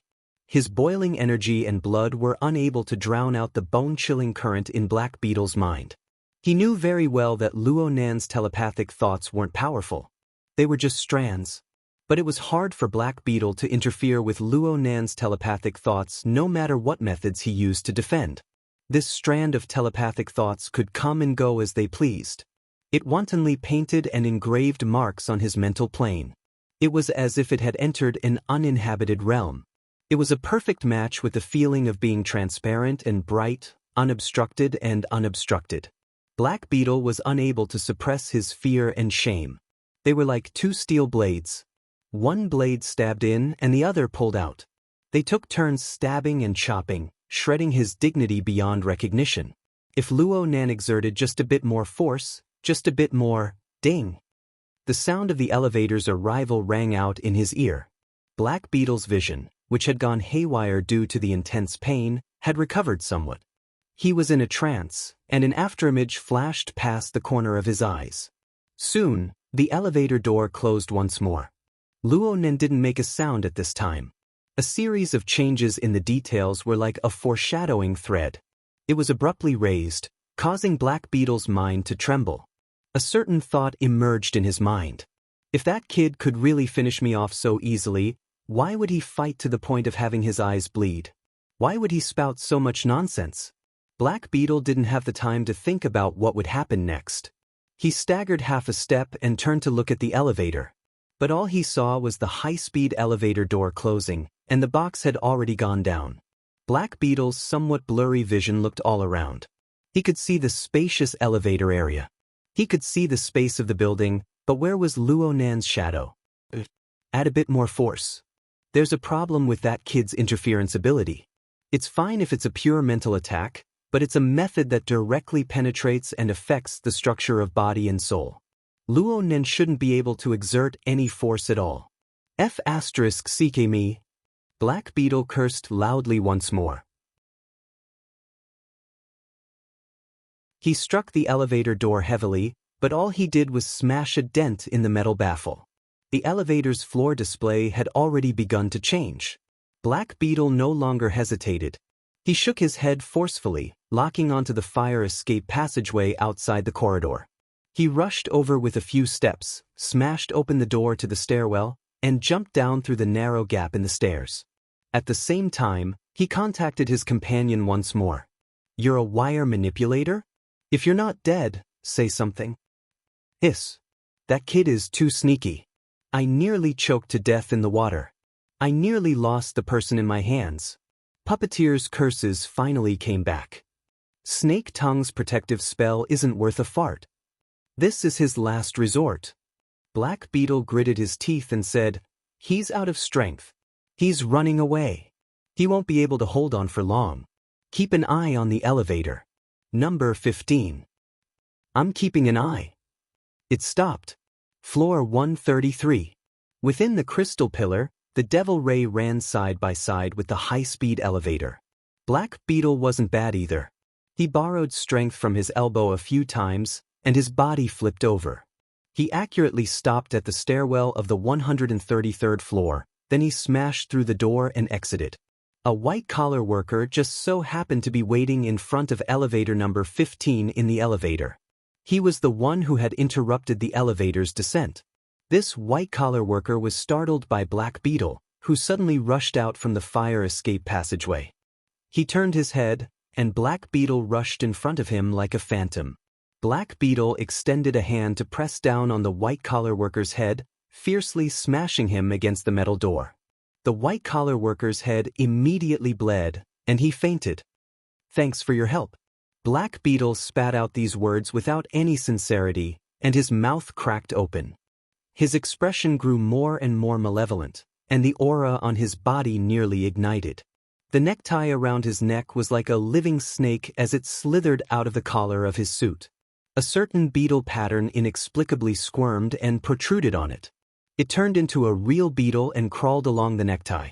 All Black Beetle needed to do was wrap the necktie around Luonan and stuff the venomous bug down Luonan's throat. Who cared if Luonan lived or died? The elevator was controlled by an automatic program. It didn't care about the situation outside at all. The elevator door automatically opened after it reached its destination. Black Beetle's body leaned forward, and he was about to make his move.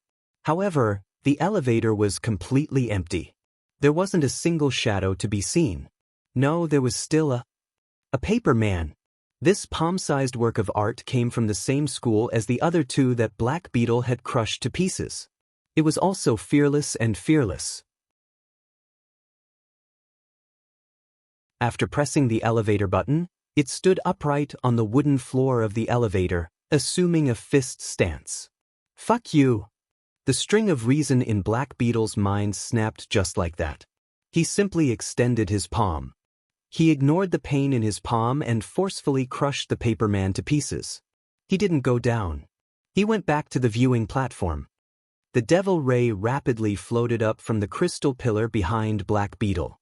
Puppeteer gestured to Black Beetle through the protective glass, indicating for him to go up. This was an extremely normal action, but it was an absolute mockery from Black Beetle's perspective. He still hadn't truly figured out what was going on even now. He just knew that he had been played by Luonan once again. It was just like how Luonan had left an imprint on the mental plane with strands of telepathy. What I see, you can't see. What I know, you don't know. What I control, you can't compare. Where I am, you can't reach it.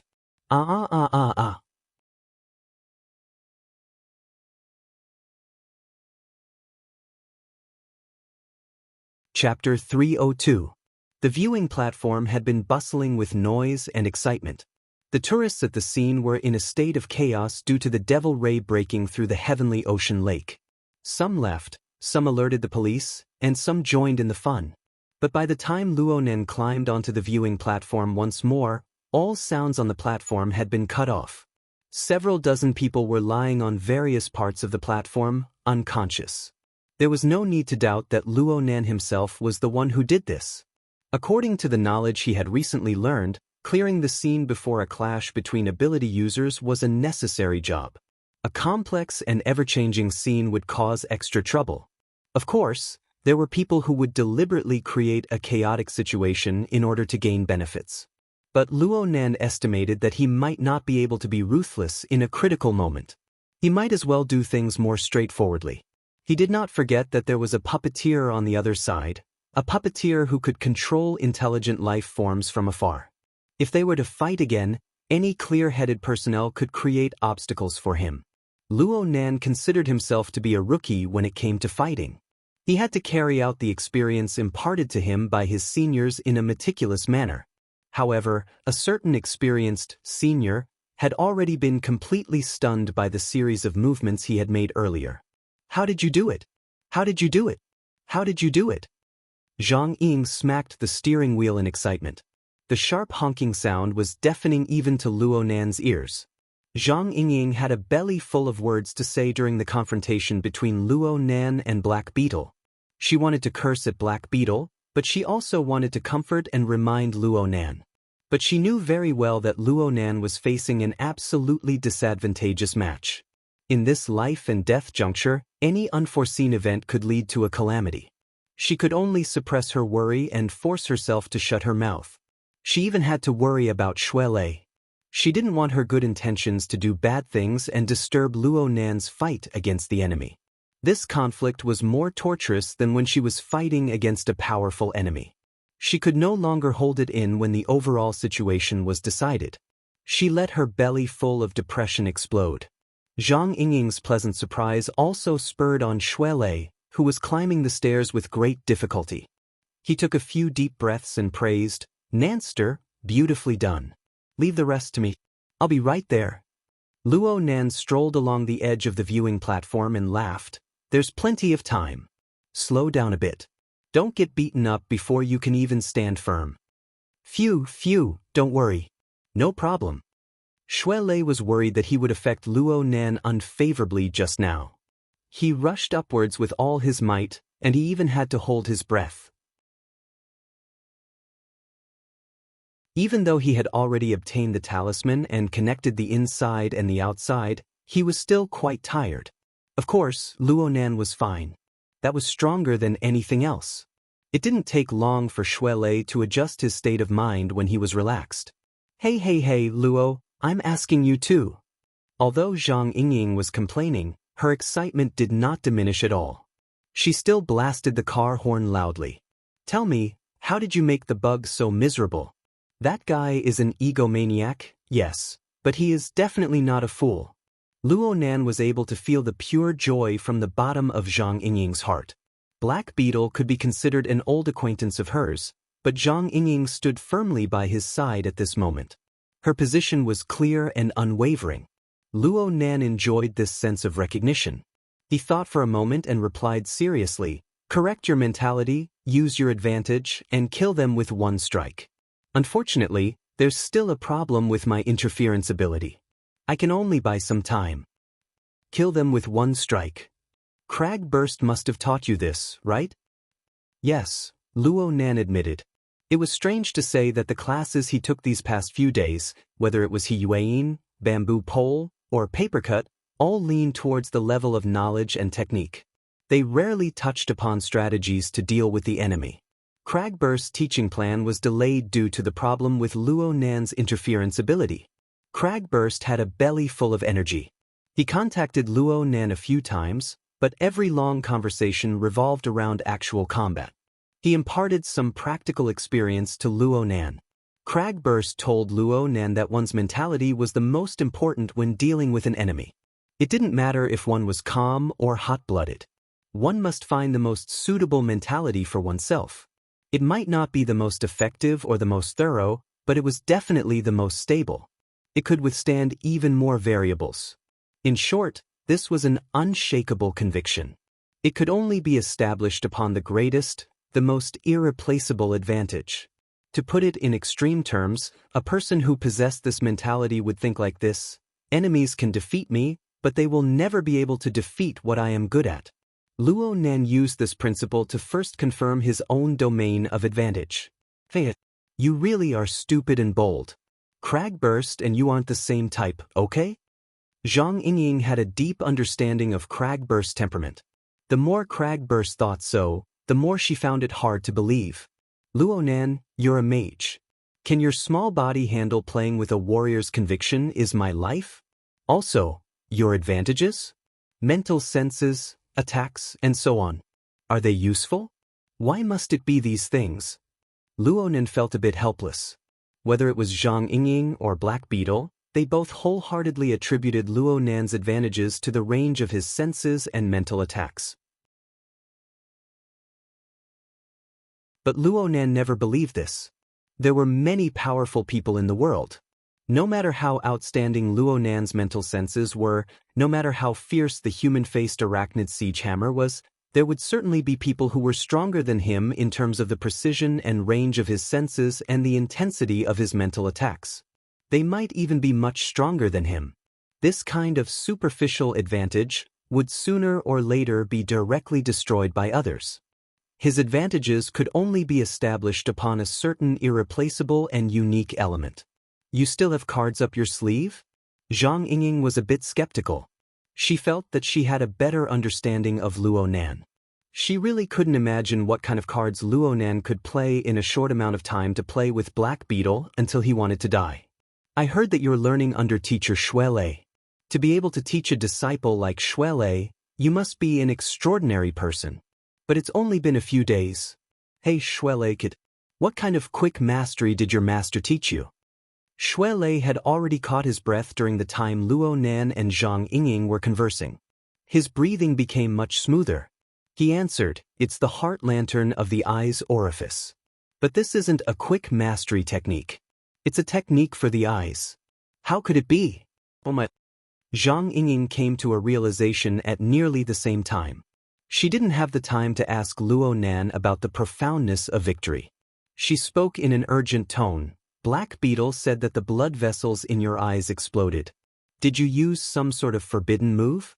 How are you now? I'm fine. Luonan used his knuckles to lightly rub the corners of his eyes. The pain in his eyes was still there. The blood was still flowing out, but it was a bit lighter. The more he played it down, the more Zhang Yingying didn't dare to treat it lightly.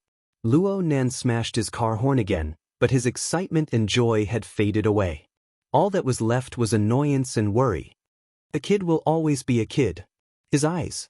How can you mess around in this place? Hey, didn't your teacher warn you when he passed on his skills? Shuele was gloomy. The heart lantern of the eye's orifice is a technique of grinding. It's a gradual method. There's no such thing as a forbidden move. I see you. Shuele had already pounced to the 140th floor by now. He could see him with his eyes, and he was waving at Luonan. Even if Luonan had to climb the remaining 2 floors, he would still be a step ahead of his 2 enemies. It could be said that Luonan was already in an invincible position. Luonan knew that his eyes were a bit damaged from forcefully integrating the heart lantern of the eye's orifice and the domain of mental senses. He had already surpassed his limits. It would be best for him to close his eyes and rest right now. However, he didn't want things to end like this. Luonan held onto the protective glass at the edge of the platform. His gaze naturally cast far away. The sky grew darker and darker. Cloud City Water Village was the main part of the large living area. There was also the area of Acumen College that was even further away. All of them lit up with lights, separating blurry shadows and silhouettes. This scene was somewhat similar to the Star River scene formed from Luonan's mental senses. It was just that the blurry and turbid areas of the Star River scene were mostly interference formed by the power of ability users. The ones before Luonan's eyes were just pure light that couldn't reach them. Before today, Luonan had tried many times to disperse the turbid clouds and dark mist in the Star River scene. He had grasped the various details of the life sketches with greater precision, but he had never been able to achieve it. But just now, Luonan had successfully sent a beam of light into the deepest parts of Black Beetle's body and soul structure when he faced Black Beetle. He had drawn the clearest life sketch, and he had seen through all the weaknesses of Black Beetle's life level. Only then was he able to seize the initiative and play with Black Beetle in the palm of his hand. That beam of light originated from, or at least partially originated from, the heart lantern of the eye's orifice. The heart lantern of the eye's orifice was not the cornerstone of Luo Nan's beliefs, but this technique imparted to him by Gym Master Xiao undoubtedly played an extremely crucial role. Normally, the heart lantern took into account the functions of storing and guiding water. It carved out the spiritual orifice of the body and activated Luo Nan's soul strength. And in practical use, it hung in the air, reflecting and foreseeing the dynamic trajectory of the material plane. It complemented Luo Nan's mental senses. When viewing an object or drawing a scene, if one angle was not clear, one could often find new discoveries by switching to a different angle. By comparing the two, one could see even more. It was impossible for an independent mental senses and a pure heart lantern of the eye's orifice to achieve the miraculous effect of wind passing through gaps and light illuminating the earth. But when the two were combined, Luo Nan used his mental senses to form a star river scene, and he used the heart lantern of the eye's orifice to sweep away the turbid clouds and dark mist. The mental and material planes coupled information, intersecting and positioning, formed a wisp of gentle wind and a beam of light. It saw through the truth hidden beneath the thick and chaotic surface. Yes, coupling. Borrowing this definition really made one's body and mind happy. Luo Nan closed his eyes and then opened them again. The light of his mental senses could already illuminate the life structure of ability users. Could it be that he was unable to illuminate the purely dusky void of the world? At this very moment, Luo Nan used a new and refined clairvoyance method to observe the void. He gazed at the silhouette of the jungle at the edge of the world. The increasingly dusky color of the sky could not obstruct him. The information on the material plane and the mental plane corresponded and connected once more. They rubbed against each other, bursting forth with a marvelous spiritual light. The light was cast into the reservoir of the heart lantern of the eye's orifice.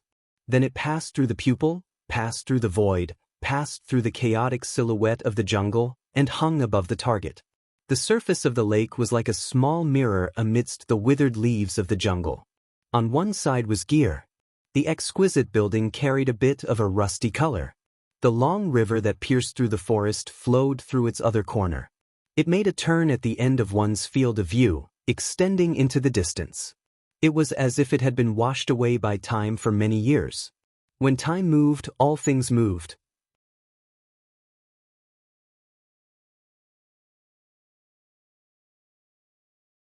Chapter 303. Luo Nan quietly gazed at the world before him. He remained motionless for a long time. Even when Xue Lei flipped onto the viewing platform and called out to him, Luo Nan did not respond. Xue Lei was a bit frightened. From his perspective, Luo Nan's face was stained with blood and tears. It was painted into a devilish face. Blood seeped from the corners of Luo Nan's eyes, and Luo Nan's eyes were completely red. Luo Nan should be sent to the hospital immediately. Hey, which one of you two is going to say something? Zhang Yingying, who had been ignored for a long time, slapped the steering wheel. Sister Ying, I think Nanster's state isn't right. Xue Lei was flustered. He rushed to ask Zhang Yingying for advice. However, Luo Nan's calm state of mind was very similar to Gym Master Xiao's usual demeanor. Xue Lei subconsciously lowered his voice, afraid of disturbing Luo Nan. Before he could receive a response from Zhang Yingying, Luo Nan's voice suddenly rang in his ear. The breath of heaven and earth may not be impossible to find. These words came out of nowhere. Xue Lei was stunned, but he felt an inexplicable sense of familiarity. He carefully pondered a few times before remembering that this was related to the Gym Master's fate theory. He had spoken of this to Luo Nan some time ago. However, the Gym Master's original intention was to say that the world was vast and the human strength was minuscule. Cultivators needed to constantly work hard and be attentive in all aspects. Only then could they borrow the power of heaven and earth for their own use. What stood out was that the mind was before the energy, and the energy was before the strength. The core of Luo Nan's words seemed to have changed. Xue Lei did not quite understand Luo Nan's thoughts, but he was worried about Luo Nan's state. He could only ask cautiously, Nanster? The flow and operation of the river, the existence and destruction of the forest, all have rules. They form their own systems. They can be said to have their own formats. It is these small formats that are like sets of gears naturally formed by the heavens. They are joined together to form the large format of heaven and earth. Luo Nan had already entered a state of mind. He continued speaking. From the perspective of formatting theory, the heaven and earth format is vast and boundless. It is rich in layers and it is constantly changing. It is like a production line assembled from complex machines. Millions of gears operate in sequence, transmitting power layer by layer. Here we go again. Zhang Yingying could not help but groan. Was the scene of Luo Nan talking to himself? Luo Nan was talking to Zhang Yingying. It was like a dream. She never expected that Luo Nan would purposely oppose Zhang Yingying. While Zhang Yingying was grumbling on the other side, Luo Nan suddenly came out from his extreme self-centered state. He sought interaction and posed a question to the two. The heaven and earth format's production line won't stop working. Under such circumstances, to insert a self-made gear into the production line and make it seamless, how do I do it? The answer is coupling. Luo Nan was like a child striving to show off. He impatiently announced the answer. A smile blossomed on his bloody, tear-stained face. It was extraordinarily bright and splendid. Xue Lei was stupefied once more. He didn't quite understand Luo Nan's words, but he had never seen Luo Nan have such a bright and clear appearance ever since they became acquainted. Indeed, Luo Nan was extremely delighted. The deeper his observations of gear went, the more he fell head over heels for the mysteries within. This gear building was embedded within the heaven and earth format. Rumbling production lines were added to the mix. They were precise and orderly, seamless, and there wasn't the slightest hint of artificiality. It was as if this was the natural quality of the world. If Luo Nan hadn't grasped the rhythm of heaven and earth breathing, how could this have happened?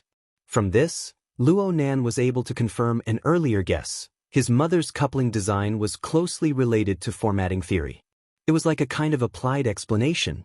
It demonstrated to the world how to apply formatting theory to the plane of reality.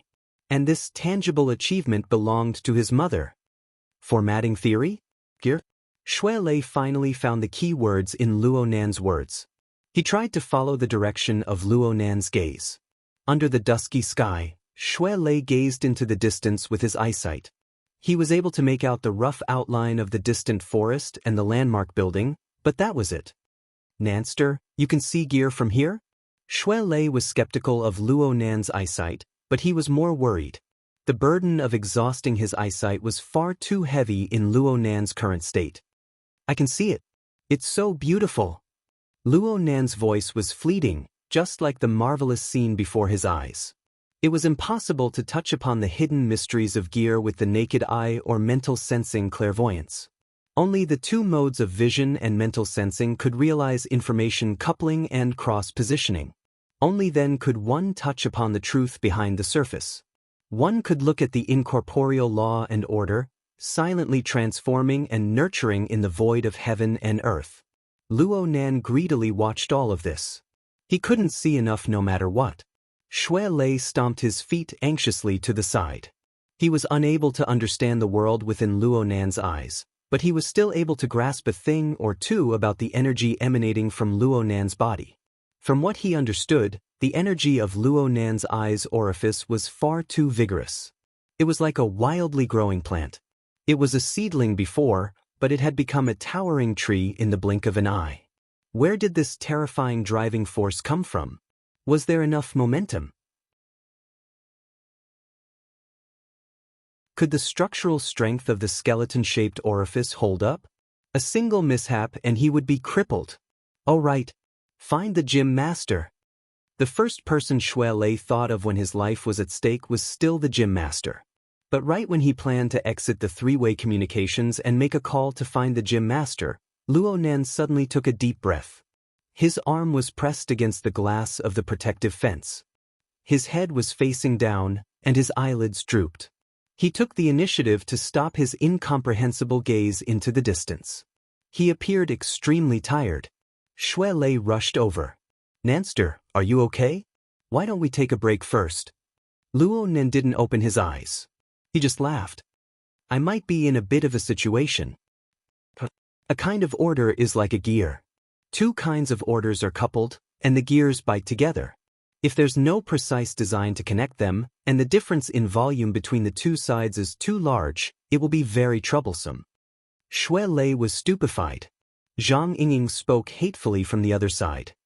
Don't worry about him. He's incurable. Luo Nan understood the different forms of concern and worry from his friends, but it was hard for him to continue explaining the state of his body. This was because it involved his deep secrets. The coupling relationship formed between the heart lantern of the eye's orifice and mental senses was essentially the beginning of Luo Nan's physical body cultivation. It was already in contact with the sizable formatting theory system. They could couple, but friction and collisions were unavoidable. 10 days of cultivation and 60 electric shocks to the heart lantern had clearly revealed the dangerous factors involved. Moreover, the situation had changed once again, and the trend was not good. It was like the thunderclouds high in the sky. Charged particles interweaved. Something was bound to happen. Powerful light suddenly flashed, and the external neuron was like a demon dragon that roared through the wind and thunder. It appeared in the palace of his brain, shaking off its body of electricity to bombard the heart lantern. The 61st time was stronger than any other time. This was a direct collision between the external neuron and the structure of the eye's orifice. Luo Nan had a premonition in his heart, but the intensity of this collision exceeded his expectations. His body suddenly tightened, and his mind became dizzy.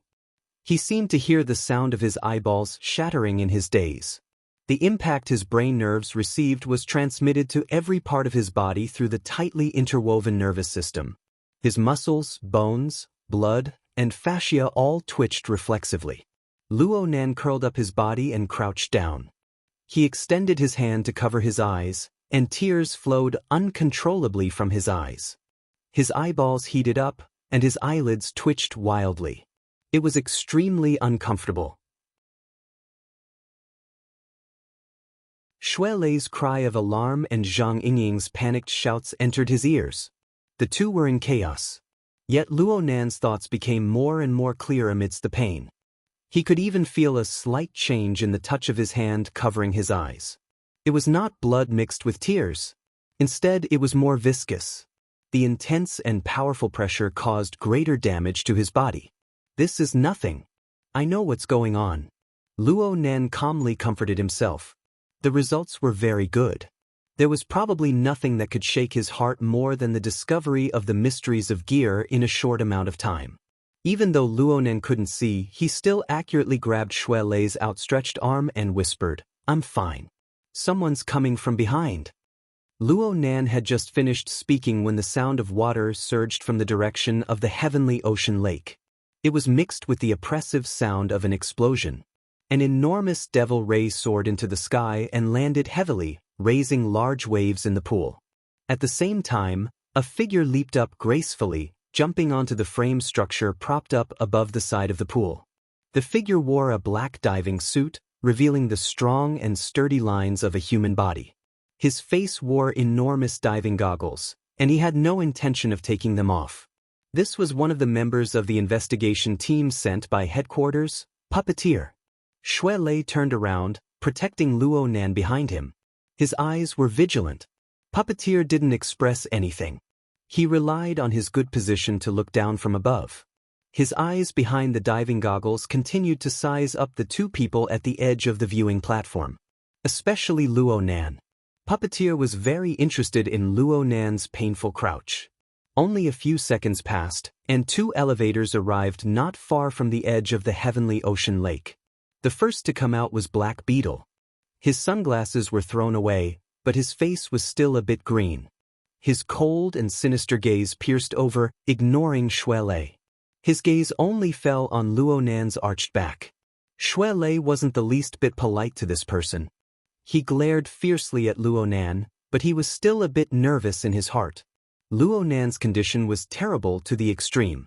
Not only did Black Beetle have to split his attention to protect Luo Nan, but he also had to defend against two attacks at the same time. Alright, there was still the other elevator. Could it be the enemy's backup? The metal door of the other elevator opened just as Luo Nan was having a headache. Xue Lei was stupefied for a moment. It took him great effort to correct the direction of his perception, and he matched the identity of the person. Senior Sister Tian? The person who walked out of the elevator was none other than Tian Si. This dainty and beautiful senior sister had a deathly pale complexion. Her steps were stiff, and her upper body was in a strange posture. She crossed her hands and clutched her neck. Her strength was quite heavy, and her fingers had already sunk deep into her delicate skin. The enormous pressure caused her mouth to slightly open and her vermilion lips to tremble. This scene was bizarre and absurd. Due to the existence of self-protection mechanisms, it was impossible for normal people to use this sort of method to strangle themselves to death. However, this was not necessarily the case in a situation where one was under the control of extraordinary power. Xue Lei gnashed his teeth as he watched. You bunch of people. You guys are members of the society. No one paid attention to him. Puppeteer spoke from above the pool, but he was pointing at Tian Si. His tone was gentle and without any distinguishing features. It was as if he was chatting normally. We've met again after a short separation, beautiful. Do you want to say something? Tian Si's lips trembled. Xue Lei's eyes and ears were sharp, but he could still hear her teeth chattering. She could be considered strong if she didn't have a mental breakdown after such a bizarre and savage method fell on her body. With great difficulty, Tian Si managed to squeeze out a few trembling words from her throat. He'd been taking the stairs all this time. Everyone on the viewing platform was stupefied. Only Luo Nan, who had fallen to one knee amidst the pain, laughed in spite of himself, though his laughter was a bit shaky. He didn't turn his head. He just raised an arm. You're tuning in to the Passion Pages YouTube channel. We're so grateful for your support, and don't forget to subscribe to join us on this incredible journey through captivating stories. Your generosity through donations truly makes a world of difference, as it's the primary source of revenue that allows me to expand and enhance this channel for you. Thank you from the bottom of my heart for being a part of this adventure.